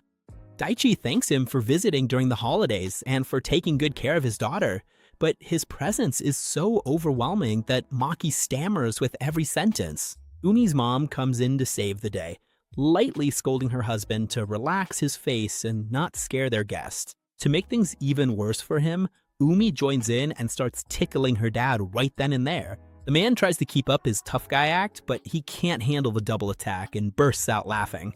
Maki is left speechless, but quickly catches on to what's happening. They're putting on this little act on purpose so he can see the environment is safe and relax. He thanks them in his head and calls for a truce for poor Daichi. With the mood lighter, the dad apologizes for the embarrassment and says that their daily life is always this chaotic. Umi says her stomach is already growling, and the mom sends her husband off to get Riku from his room. Curious, Maki asks what her brother is like. Umi doesn't hide her annoyance. She says he's a loner, locked up in his room, totally obsessed with you, and won't leave the girl alone, which she finds really annoying. Everyone sits down to eat, and lunch turns into a comedy show. Umi's mom insists on serving Maki's plate, but Umi stands her ground and says she'll do it herself. The main character shrinks in his chair. Daichi has to step in with a firm voice to restore order. The mom still throws in a cheeky comment, saying now her daughter can feed her boyfriend. Both of them turn as red as tomatoes and start eating quickly. Umi suggests that after lunch, they play video games, since she got the newest version of a game they both like. Maki agrees right away, and that's exactly what happens. Umi goes to her brother's room and tells him he's gonna have to clear out for a while. Riku protests, saying the room and the game are his, but his sister fires back that it's about time he got some fresh air and figured out what to do with his life. He says the companies are closed at that hour, but she tells him to look for job openings on his phone and passes the ball to their dad. Daichi backs her up right away and delivers the checkmate. He tells his son to start job hunting on Monday, no excuses. With no way out, the boy gives in. It's such a normal, warm family scene that Maki is mesmerized, just watching their dynamic. Suddenly, the mood shifts and the whole family stares at Maki in shock. He has no idea what's going on and asks what's up. The reason? Maki was crying without even realizing it. This rush of emotion sends his mind traveling back in time. He remembers when he was a little kid. His mom in the kitchen making hamburgers, ham bouncing around, getting a carrot as a snack, and making a face. His dad comes home from work and the little boy runs and jumps into his arms. His mom gives him away, saying he's refusing to eat his veggies, and his dad plays along until the boy promises to eat everything. Back then, Maki was sure those moments would last forever. But everything fell apart in elementary school. His dad started working overtime almost every day. The family meals disappeared, and his mom got so consumed by her worries that she seemed to live in another world. It was just two people sharing a table without even looking each other in the eye. Time went by, the divorce happened, and Maki ended up completely alone with his own plate. Back to reality, Maki tries to wipe his face awkwardly and apologizes for making a scene. Feeling overwhelmed, he asks Umi to excuse him and says he needs to get some air. He runs out of the house in a desperate rush. Outside, Gil hits him hard and he starts beating himself up, thinking it's pathetic for a grown man to cry at someone else's house. That's when Umi shows up. Maki tries to push the girl away, but she refuses to back off and gets annoyed seeing him shut himself off like that. She corners the boy and points out that he's clearly broken inside. Instead of giving him a lecture, she just asks for one thing, a hug. Maki completely lets his guard down. He confides that he's super embarrassed for acting like a crybaby, but she reminds him that they're still in high school, they're not full-grown adults yet, and having moments of weakness is the most normal thing in the world. She tells him the street is empty, no one's gonna laugh at him, and that instead of apologizing for showing his feelings, he just needs to say thank you. The two head back home and go to the rich kid's room to talk more privately. Umi asks if his mind is still spinning because of his parents, and he admits that it is. He thought he was over it, but the wound is still open. Understanding, she lets him rest his head on her lap and says that after he gets some rest and eats, then he can think about everything else. For now, he can stay there until the next day if he wants. Maki feels the weight lift off his shoulders and falls asleep, but before he drifts off, he hears Umi's gentle voice telling him how much she likes him. Time flies, and when Maki opens his eyes, he's greeted by Umi's smile. He's startled to see that it's already past 8 in the morning. She says she also dozed off after watching him sleep for so long and teases him, asking how it felt to sleep in her lap like a spoiled little boy. He gives in and admits that it was soft, cozy, and smelled like flowers. Even so, Maki starts blaming himself again, thinking he didn't deserve so much care. Umi cuts off the drama and reminds him of everything he's already done for her. Since the very first day of their friendship, Maki's kindness and good heart had saved her from so many tough situations, so she was just returning the favor. The two fall into a deep silence, staring intently at each other. The tension rises, she closes her eyes, waiting for a kiss. He slowly leans in, but the door suddenly swings open. It's Umi's mom, catching them in the act at just the right moment. Everyone is startled. She tells them that the two of them will have a serious talk after breakfast. During the lecture, she makes it clear that she has nothing against affection, but she emphasizes that they need to be more careful about where and when, especially with Daichi sitting right there next to them. She says the warning is just to spare them headaches, and that she and her husband went through similar problems when they were young, a hint that Daichi feels straight in his chest. Once the conversation's over, the father asks to have a word alone with Maki. The boy's heart starts racing. Daichi says that his wife and daughter told him everything about the night before. Maki starts to apologize, but the man cuts him off. He doesn't have anything to apologize for. There are situations that wear out even experienced people, and carrying that kind of burden alone is way too much for such a dedicated young man. He congratulates the boy for holding on for so long, but then goes deeper. He thinks the boy is being way too hard on himself. He understands that Maki wanted to be the perfect son and not cause any trouble during the divorce, but he points out that he can't forget about his own needs because bottling everything up eventually catches up with you. That sentence hits Maki like a bolt of lightning and brings back a painful memory. His parents fighting badly in the living room while he sat curled up, wanting to scream at them to stop, but choosing to stay silent so things wouldn't get worse. With that realization, Maki asks if it would be a problem if he started being a little more selfish from now on. He admits that he's afraid of seeming childish since throwing a tantrum won't make his parents get back together. Daichi agrees that the situation isn't going to change, but emphasizes that it doesn't take away his right to express himself. Crying, yelling, and letting your frustrations out is part of the healing process for any human being.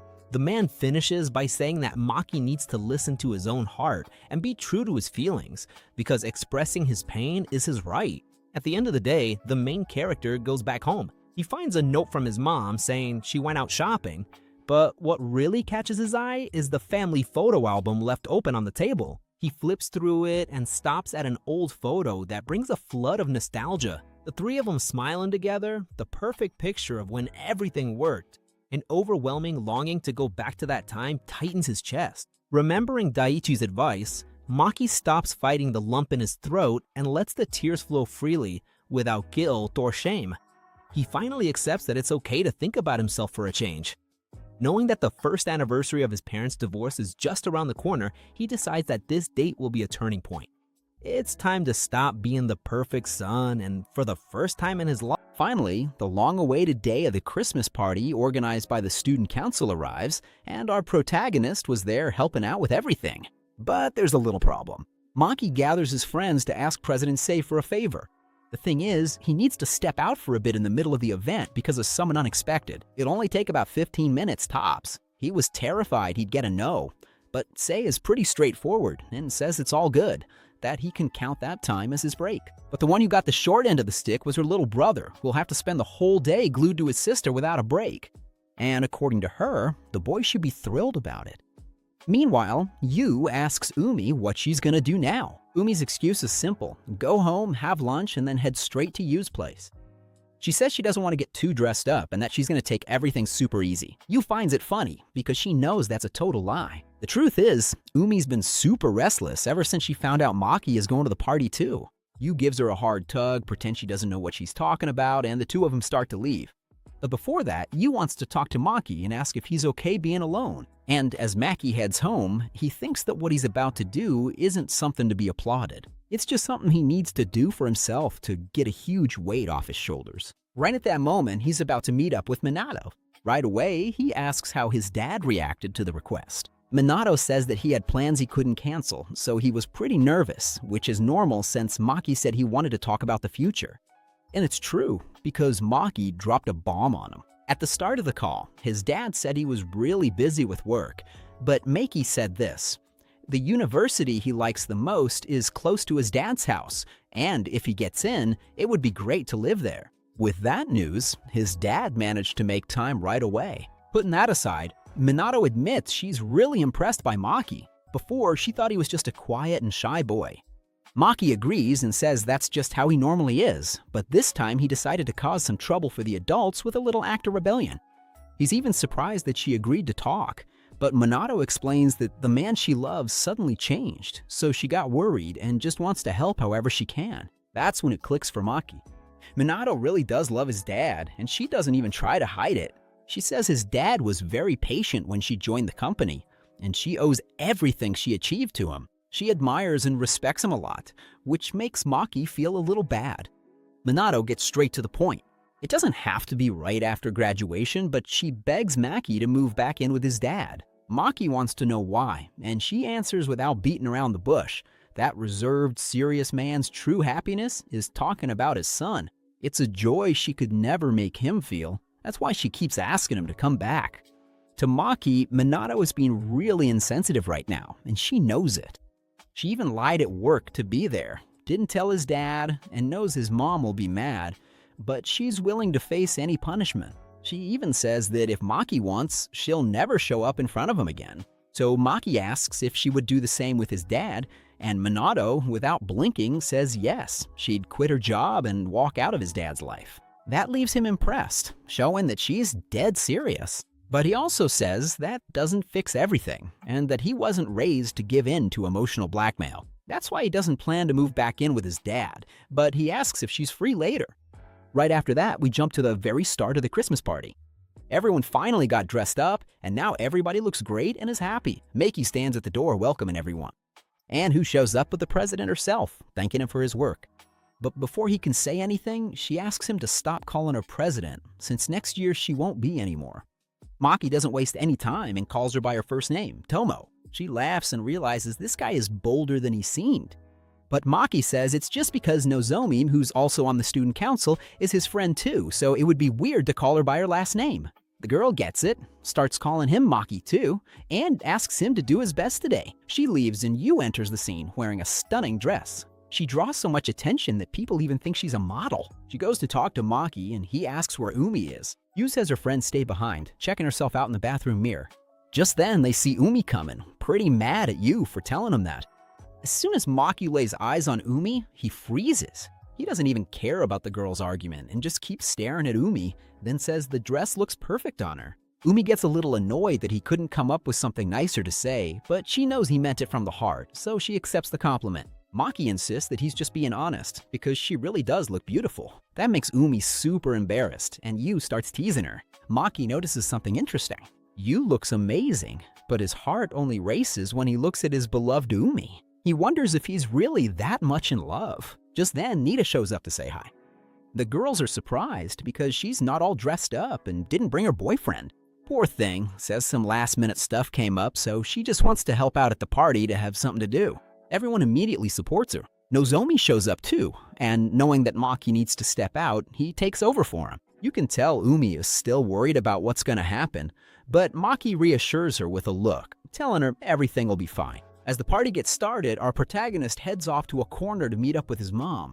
He shows up super excited, but she doesn't understand why her son suddenly left the event, worried it might cause problems. He tells her he got permission from the president. He apologizes for making her come all the way there, but his mom says it's fine since she's not working and doesn't have much to do. Maki asks her to wait a moment. Suddenly, his phone rings. It's Minato, who shows up right then along with his dad. Obviously, his dad is startled and thinks it's a trap, and Maki immediately apologizes. The man quickly understands the situation and just greets his ex-wife, but you can tell they don't get along. The two of them stare each other down in a tense way, and Maki urges his mom to say something, since they haven't seen each other in a long time. But the first thing that catches his mom's attention is the woman with her ex-husband.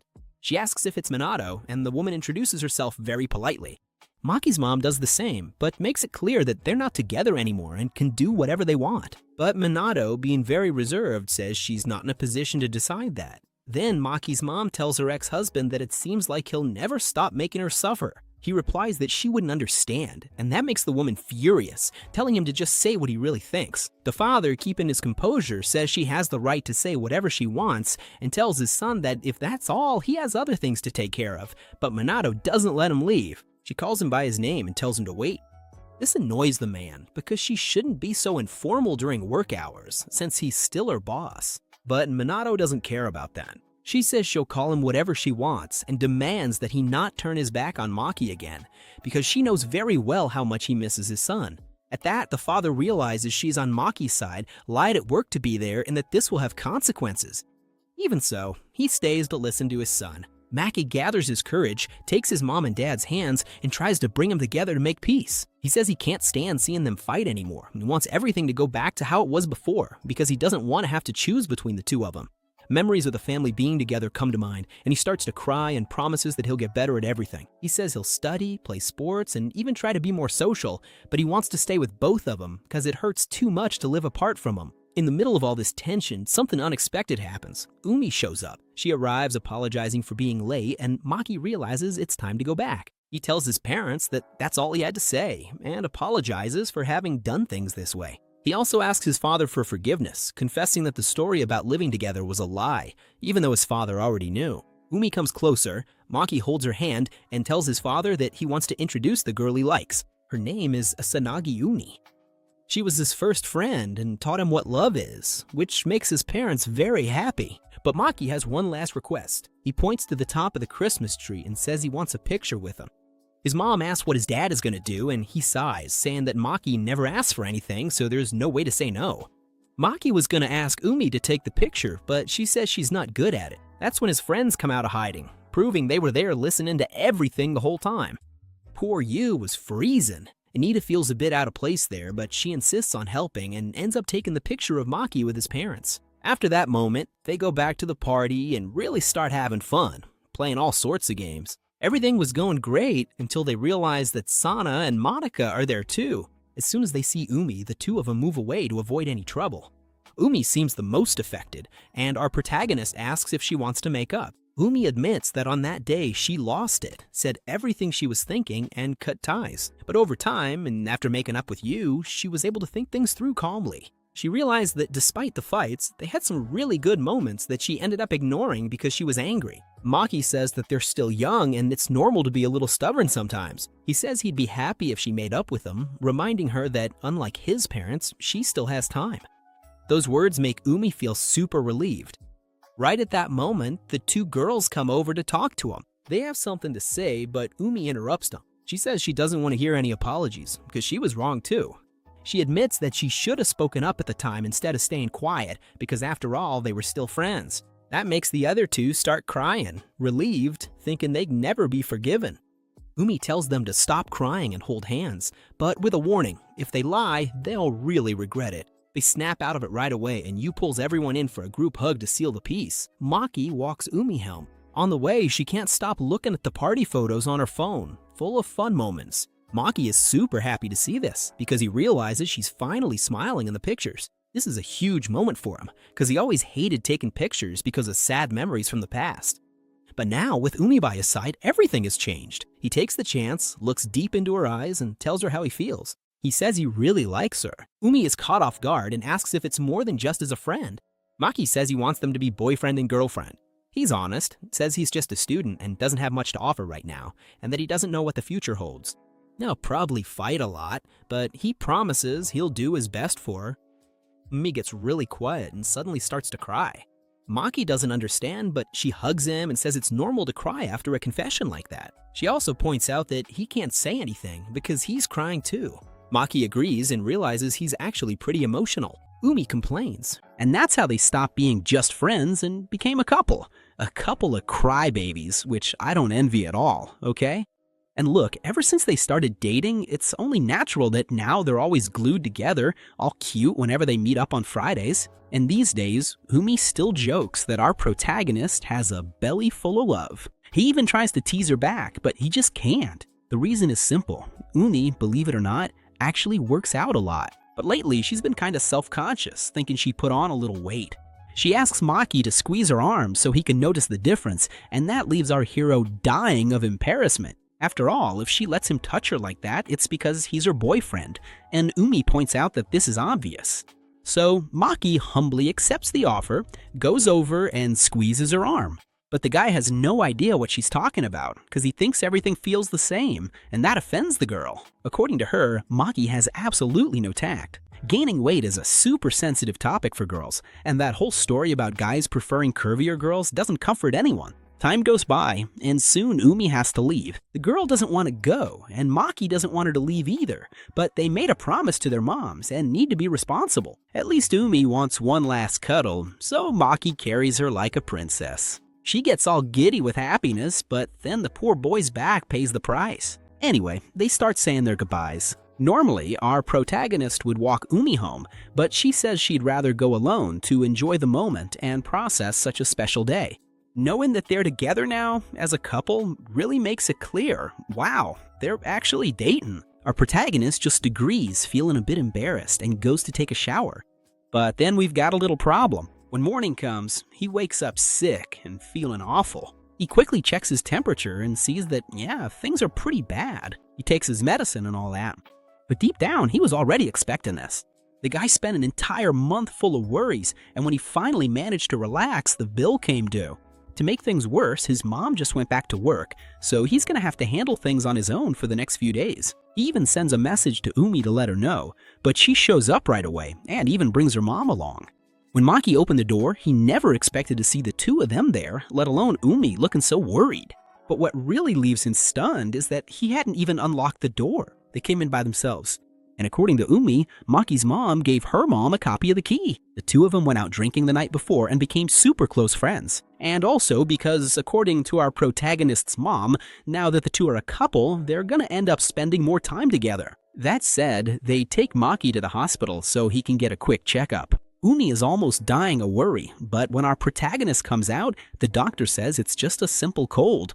Of course, a cold seems to be a pretty serious thing in Japan, but at least that takes a huge weight off his girlfriend's and her mom's shoulders. But on the way back, the mom takes the opportunity to tease her daughter a bit. She asks if Umi is feeling calmer now, knowing her boyfriend is okay. Umi pretends she doesn't get it, and her mom makes a point of reminding her that she literally barged into her room like a madwoman to wake her up. The girl was acting like Maki was on his deathbed, and at the hospital, she was a nervous wreck too. Our protagonist hears everything and can only apologize. It's not his fault, but what can you do? That's just how we men are. On the other hand, Umi immediately forbids him from getting sick again without telling her, just because, and that's final. Apparently, it hasn't even been 24 hours since they made things official, and our hero is already feeling bad for making the girl suffer. Besides that, because of this unexpected situation, Maki has to stay at Umi's family's house. She tries to make his bed so he can rest, and Maki asks why on earth he has to stay there. And the answer is that their moms talked and decided not to leave him home alone. To take care of him, it's better for him to stay there. And that's something Maki actually understands, but Umi picks up on something else right away. It's that once again, he's feeling like a burden and can't hide it in front of his girlfriend. That's why she just gives him a big hug, making it clear that to her, he'll never be a burden.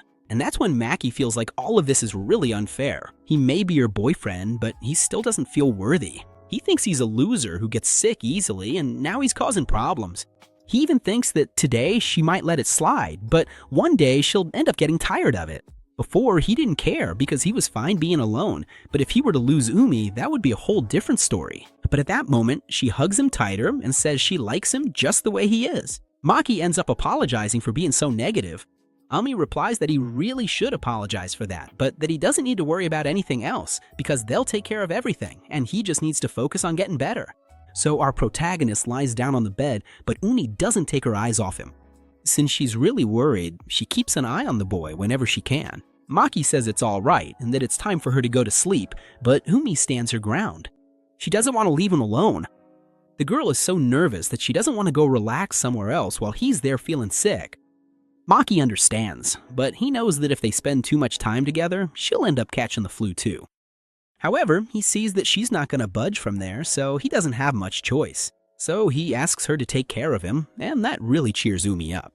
As night falls, he wakes up again, and Umi tries to feed him by hand. Our protagonist doesn't really understand why. Yes, technically he has arms and can eat by himself, but there's no way to win an argument with Umi, so he just accepts the pampering. Meanwhile, Umi's dad just keeps wondering if this is really a good idea. He's talking about the fact that Umi wants to sleep in the same room as our protagonist. Sora reassures her husband, saying there's no problem at all since they'll be sleeping in separate beds. It's time to go to sleep. They turn off the lights and both lie down.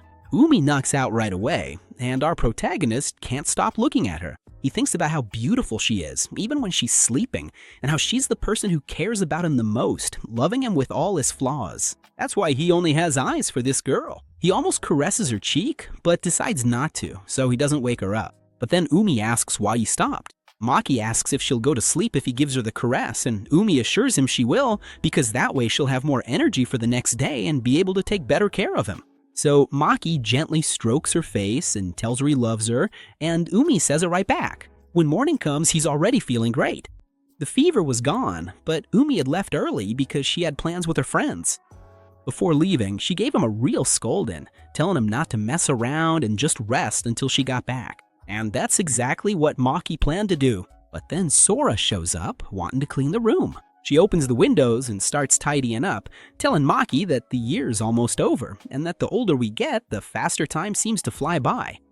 Which, by the way, has a really interesting scientific explanation, but that's not the point right now. What's important is that Sora takes the opportunity to thank Maki because it had been a long time since she'd seen her daughter smile so much. She says that, believe it or not, Umi was actually pretty wild when she was a kid. Even so, Sora thinks it's the cutest thing in the world how Umi just lights up whenever someone mentions her little boyfriend. And of course, as her mom, she never misses a chance to tease her daughter about it, which makes her realize that no matter how much Umi grows up, she'll always be her little girl. She gets so caught up in the conversation that she even forgets Maki needs to sleep and apologizes. But honestly, that just makes Maki really happy. That's when he takes the opportunity to make a somewhat selfish request to Sora. He says he wants to keep being there for Umi. No matter how amazing she is at everything she does, sometimes she gets herself into trouble. And for Maki, it's really no sacrifice at all. He wants to be by her side more than anyone else. Maki immediately realizes he said too much and regrets it, which makes Sora laugh again. She notices that he gets all awkward about these things, and that's probably why the whole family takes such good care of him. Time passes and Umi ends up coming back. But she doesn't come alone. She brings Yu and Natta along with her. And of course, Natta immediately starts teasing Umi, saying she's pretty bold to bring her boyfriend home when they've barely started dating. Natta calls him out, saying he looks terrible, but deep down she was just worried about him. Our hero defends himself, saying he's already feeling 1,000 times better. Umi apologizes because bringing everyone over wasn't her idea. Her friends just noticed she wouldn't put her phone down and figured something was up. According to Yu, Umi was the cutest thing in the world, all worried about her boyfriend. Natta agrees, revealing that Umi usually eats like a horse, but today she had her head in the clouds, super thoughtful. That's enough to make poor Umi turn as red as a tomato, and Maki also gets really embarrassed. Since they're all there, Yu wants to know how their Christmas Eve night went. Natta thinks that's a great idea because Umi didn't say a word, so it was up to Maki to tell the story. And there they go, bombarding the poor guy with a million questions while all he wanted was to rest in peace. They spend the whole afternoon pestering the two of them until they finally leave. According to Maki, the first few days at Umi's house were total chaos, but the rest of the time was super chill for both of them. The boy just didn't expect that he'd end up staying there for a whole week, which was how long it took him to fully recover. Now that Maki is all better, it's time to go home for New Year's, but that makes Umi really sad because it finally hits her that he really does have to leave. That's why she decides to ask for a little favor before they say goodbye. All embarrassed, she gets closer because she wants a kiss. When they're done, the two of them just look at each other in that super cute way with their hearts all warm and fuzzy.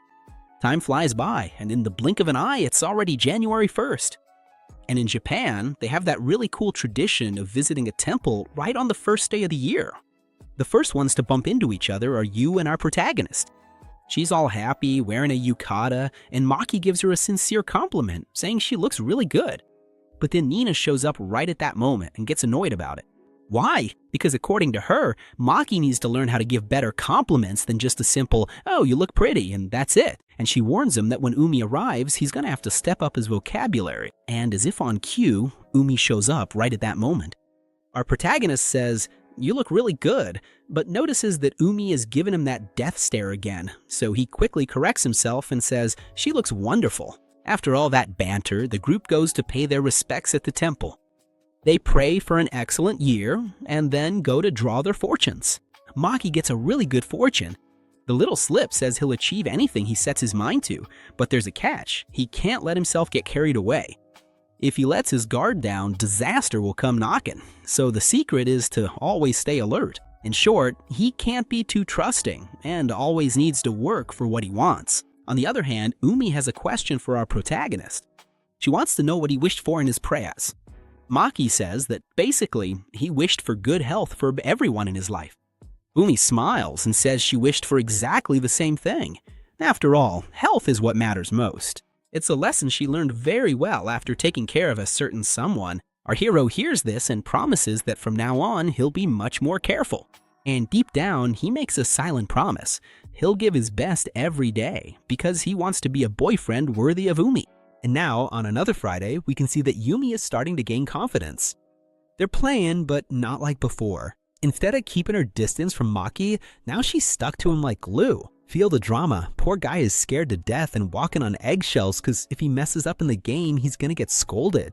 That puts a lot of pressure on the poor guy. But at least they end up winning the match and are happy with their progress. The problem with winning is that Yumi gets super excited and clings to the guy even more. So even though he wants to keep playing, he tells her it's already late and game time is over. Yumi starts complaining a lot, but she doesn't really have a choice.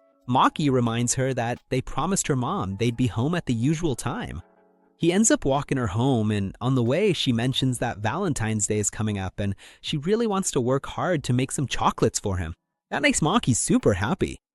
It's funny because up until now, that date didn't mean anything to him, but now his expectations are through the roof since he has a girlfriend. And when the big day arrives, first we see Anita, who's handing out chocolate to everyone. When she gives some to Maki, he asks her why. According to her, they've been together for almost a year now, so she felt it was the right thing to do. Not to mention that a lot of people will have to return the favor later. And since she's a girl with refined tastes, she's really looking forward to it. But to set the record straight, it's not Valentine's Day yet, because right at that moment, Yu tells our protagonist that they're going to make his chocolate. Nina is going to help, and since it's their first Valentine's Day together, Yumi is definitely going to put her heart into making it delicious. Yumi confirms and says that if there's any problem, he can just let her know. Yu says there's no problem at all, she just thinks everything is really cute, and that ends up making the lovebird super embarrassed in front of her. Then the official day finally arrives, and Nina and Yu show up at our protagonist's store. They bring the chocolate they promised, and everything's good, thanks a lot, but our guy looks around and doesn't see Yumi. That's when the girls explain that actually she was supposed to come with them, but she wasn't happy at all with what she made. Anyway, Maki is a gentleman. He lets them in so they can feel at home and offers them something, while he tries to talk to Yumi.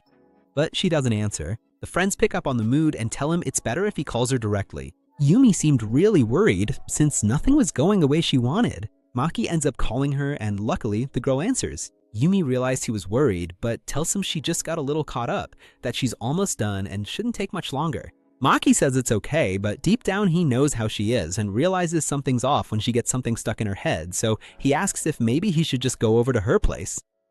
And as soon as he gets there, he finds Yumi totally down because absolutely nothing is working out. According to her, she didn't even mean to take it so seriously, but she's really stubborn about anything she starts. What she was trying to make was a chocolate cake, but the result was a real culinary disaster. But for our protagonist, that's totally normal. Even he, who's really good in the kitchen, has trouble making this cake. And for someone like Yumi, who doesn't even know how to cut a carrot, the challenge is 1,000 times harder. Yumi says how Nina and Yu tried their best to help because she takes everything really personally. Now she's making one last effort and asks Maki if he can taste it. For him, it's no problem at all, but he asks if she's sure. The girl says yes, admits that she shouldn't have been so obsessed with getting it perfect on the first try, and knows better than anyone that sometimes you just have to be satisfied with what you can do. Even though that doesn't totally convince Maki, he ends up going along with it. He tastes it and says he liked the result. She thanks him, but decides to take a bite herself too, and realizes there's still a bit of a weird aftertaste, though she promises to do better next time. At that moment, Sora shows up and asks if Maki is staying for dinner. He says no, but asks if they can use her kitchen for a bit. The mom says it's fine and even offers to help, but Maki says that he and Yumi can handle it themselves because they have something they need to sort out. Yumi doesn't understand what he's up to, but our protagonist admits that maybe he's being a little selfish. But he really wanted her to try one last time because he wants to make something that will truly satisfy her, a cake she can be proud of. Uni says that if that's what he wants, fine, but he can't complain if it turns out worse than before. Maki promises that he'll eat anything she cooks, so she doesn't need to worry. She just needs to try a little harder. Sora, who heard everything, starts teasing the two of them for being in such a romantic mood and asks her daughter if she's going to follow her boyfriend's advice. Umi says yes and promises she'll use everything that's left to make a giant cake, hoping he'll accept it with love no matter what comes out of the oven. And there they stay, totally in love, exchanging sweet words, while Sora just keeps an eye on the gossip. That's when things get good. They head outside to start preparing, and of course, Maki tries to guide her every step as much as he can. They put the cake in the oven, and when the timer goes off, they just pray that something decent comes out. And in fact, it turned out to be the best thing she's made so far. When it's time for the first bite, this time the flavor is spectacular. Maki says it turned out exactly the way he loves it, which makes Umi super happy, because even though it took a while, she managed to keep her promise. And for Maki, that's really true, because you can tell from a mile away that she put her whole heart into it. That's why Umi is so glad she didn't throw in the towel. And after Valentine's Day, White Day came too. That day when the roles are reversed and it's the boys' turn to give sweets. Maki decides to give some cookies to Nina and also to Yu. According to them, they're wonderful, with just the right amount of sugar and even softer than the ones from the store. That's why they even joke, asking if he dreams of being a house husband. Maki tries to say no, but Umi shows up right then and says she wouldn't mind that at all. If that's what he prefers, she could even support the household herself if needed. But right after, she realizes there was no need to say that out loud, and everyone starts teasing her, joking that she's already planning her future with her boyfriend. Since she's the girlfriend, Maki definitely prepared something special. So, torn between embarrassment and annoyance, Umi opens the present and finds a bunch of candies. It seems kinda lame, to be honest, but our protagonist has an explanation. Turns out, on this day, each sweet has a meaning. Cookies represent a lasting friendship, which is just fine for Umi. But what about the candies? This makes our boy blush with embarrassment. He gets closer and whispers in her ear. They mean that he loves her. Both of them are dying of embarrassment, and of course, Nina and Yu don't let it go and start teasing them again because the mood is just too obvious. Time doesn't stop, and suddenly it's already April 3rd. The lovebirds are walking together, and Umi is curious because our protagonist seems to be hiding a present. He admits it, but says she'll only get to see it at the right time. After all, today is Umi's birthday. The girl is turning 17, and right now, they're on their way to Yu's house. They barely arrive, and Maki already notices that this family has a lot of money. The house is huge. Umi says yes, but it's nothing out of this world, and explains that they're there because she always celebrates her birthday at a friend's house. Young was already waiting and tells them to come in right away. Right at the entrance, Umi is greeted by Yu's mom, who's just as cheerful and lively as her daughter. She congratulates her and says they've prepared a feast, so all they have to do is enjoy. Changing the subject, Yu's mom notices that the famous Maki has arrived. He introduces himself, all shy, and the woman also introduces herself, being super friendly. She says that Yu is always talking about Umi, and that Maki's game always comes up in their conversations too, so she was dying to meet him, joking that her daughter should start paying attention to boys as well. Yu is almost dying of embarrassment, trying to get her mom to stop talking. Everything is going great, but Umi starts squeezing our protagonist's hand a little tightly. Even so, they go inside and the party really gets started. Umi is super happy to spend another year by her friend's side, and Yu feels the same way. Seeing the two of them together, you can tell they've always had a special connection. They seem like sisters, they're made for each other, and they end up sharing a big hug. They set the table to eat and give all the presents to Umi. They're all beautiful gifts, but the most anticipated one is Maki's. The girls even wanted to stick around and watch the gift giving, but they decide to give him a little privacy. But they're dying to gossip, so they only step away a little bit. Maki tries to play it cool, saying it's just a normal present and there was no need for all the fuss. Mustering up his courage, he hands over the little package and congratulates her once again. Umi can't contain her excitement and quickly opens it. The first thing she finds is a cute little letter thanking her for everything, but when she actually opens the box, her jaw drops. The gift is absolutely beautiful, a hair accessory that goes perfectly with dresses and lots of other outfits. Maki explains that his first idea was to give her something she could wear every day, but then he changed his mind and decided on something for special occasions because when he pictured her wearing it, he was sure she would look amazing. Umi is practically bursting with happiness and asks if she can put it on right now. He says it's perfect, so she tries on the accessory. She looks beautiful, and Maki says she looks exactly how he imagined, or actually even more beautiful than before. That fills the girl's heart with happiness. all under Yu's admiring and fixed gaze. When it's time to clear the dishes from the table, Yua has an honest conversation with her mom. She asks if one day she'll also meet a boy who helps her discover new sides of herself, just like Maki did with Umi.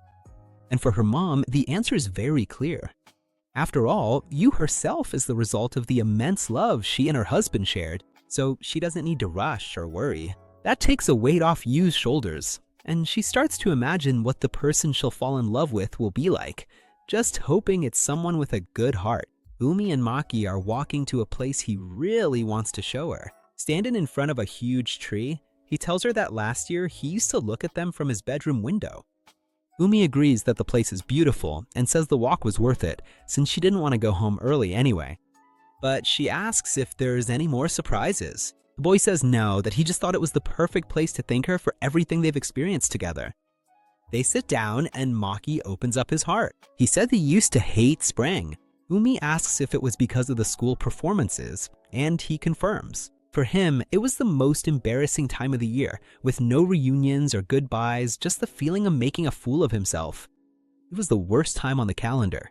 But this year, everything changed, and now he looks forward to the season with a lot of joy. Umi asks if the change is because of her, and he says that's more than obvious. No one can guarantee they'll end up in the same class next year, or that they won't drift apart from the group. But no matter what happens, he knows he's not alone anymore. He has friends for the tough times and an amazing girlfriend who'll be there when he needs her. That's why he wants to thank her again for being his friend, for falling in love with him, and of course, for being his girlfriend now. It wasn't an easy journey, but she helped him grow as a person. And that's why he asks her to trust him whenever she needs to, because she doesn't have to carry everything on her own. Umi says that's gonna be a lot of work, because even she is surprised by how dependent she can be. She also admits that she's jealous and a little bit annoying. But for Maki, those things just show how much she really likes him. So he's winning and really happy. Umi declares that no matter what anyone says, he's hers and hers alone. Both his super caring side and his kind of pathetic side, they're all her exclusive property. And our protagonist agrees right away. More than that, from now on, he'll be hers and hers alone. Standing on tiptoe, she stretches up to give him a kiss on the forehead and tells him that even though he's grown, he still hasn't reached the perfect height difference. Maki doesn't get it at all, so the girl explains. For now it's great, but a height difference that would actually make her have to stand on her tiptoes for real would be a dream come true. Maki laughs, says he doesn't think he'll grow that much, but promises to do his best and keep an eye on it. After that, they hold hands and start walking again, but this time there's a big difference. Now they're thinking about a future together, where every little step means the world. And with this romantic vibe in the air and both of them thinking about the future, that's where we draw the curtain for now. Guys, we've reached the end of another season. This is officially the last episode of our journey with Maki and Umi. We've had a lot of excitement, some questionable chocolate cake, and plenty of heartwarming moments along the way. But don't worry, because the story isn't over yet, and every little step they take will still matter a lot in the future. That was the end of the episode and the season. Comment the word love so I know you made it this far and want to see how this story unfolds. I'll leave a heart on your comment. And a super important message, the videos for the next season will be posted on our backup account, so make sure to keep an eye out over there. But don't worry, because here on the Rebobina channel, we'll still have new videos. Our schedule isn't stopping. Subscribe and turn on notifications so you don't miss anything, because the excitement's through the roof. Without further ado, Rebobina says goodbye and see you next time.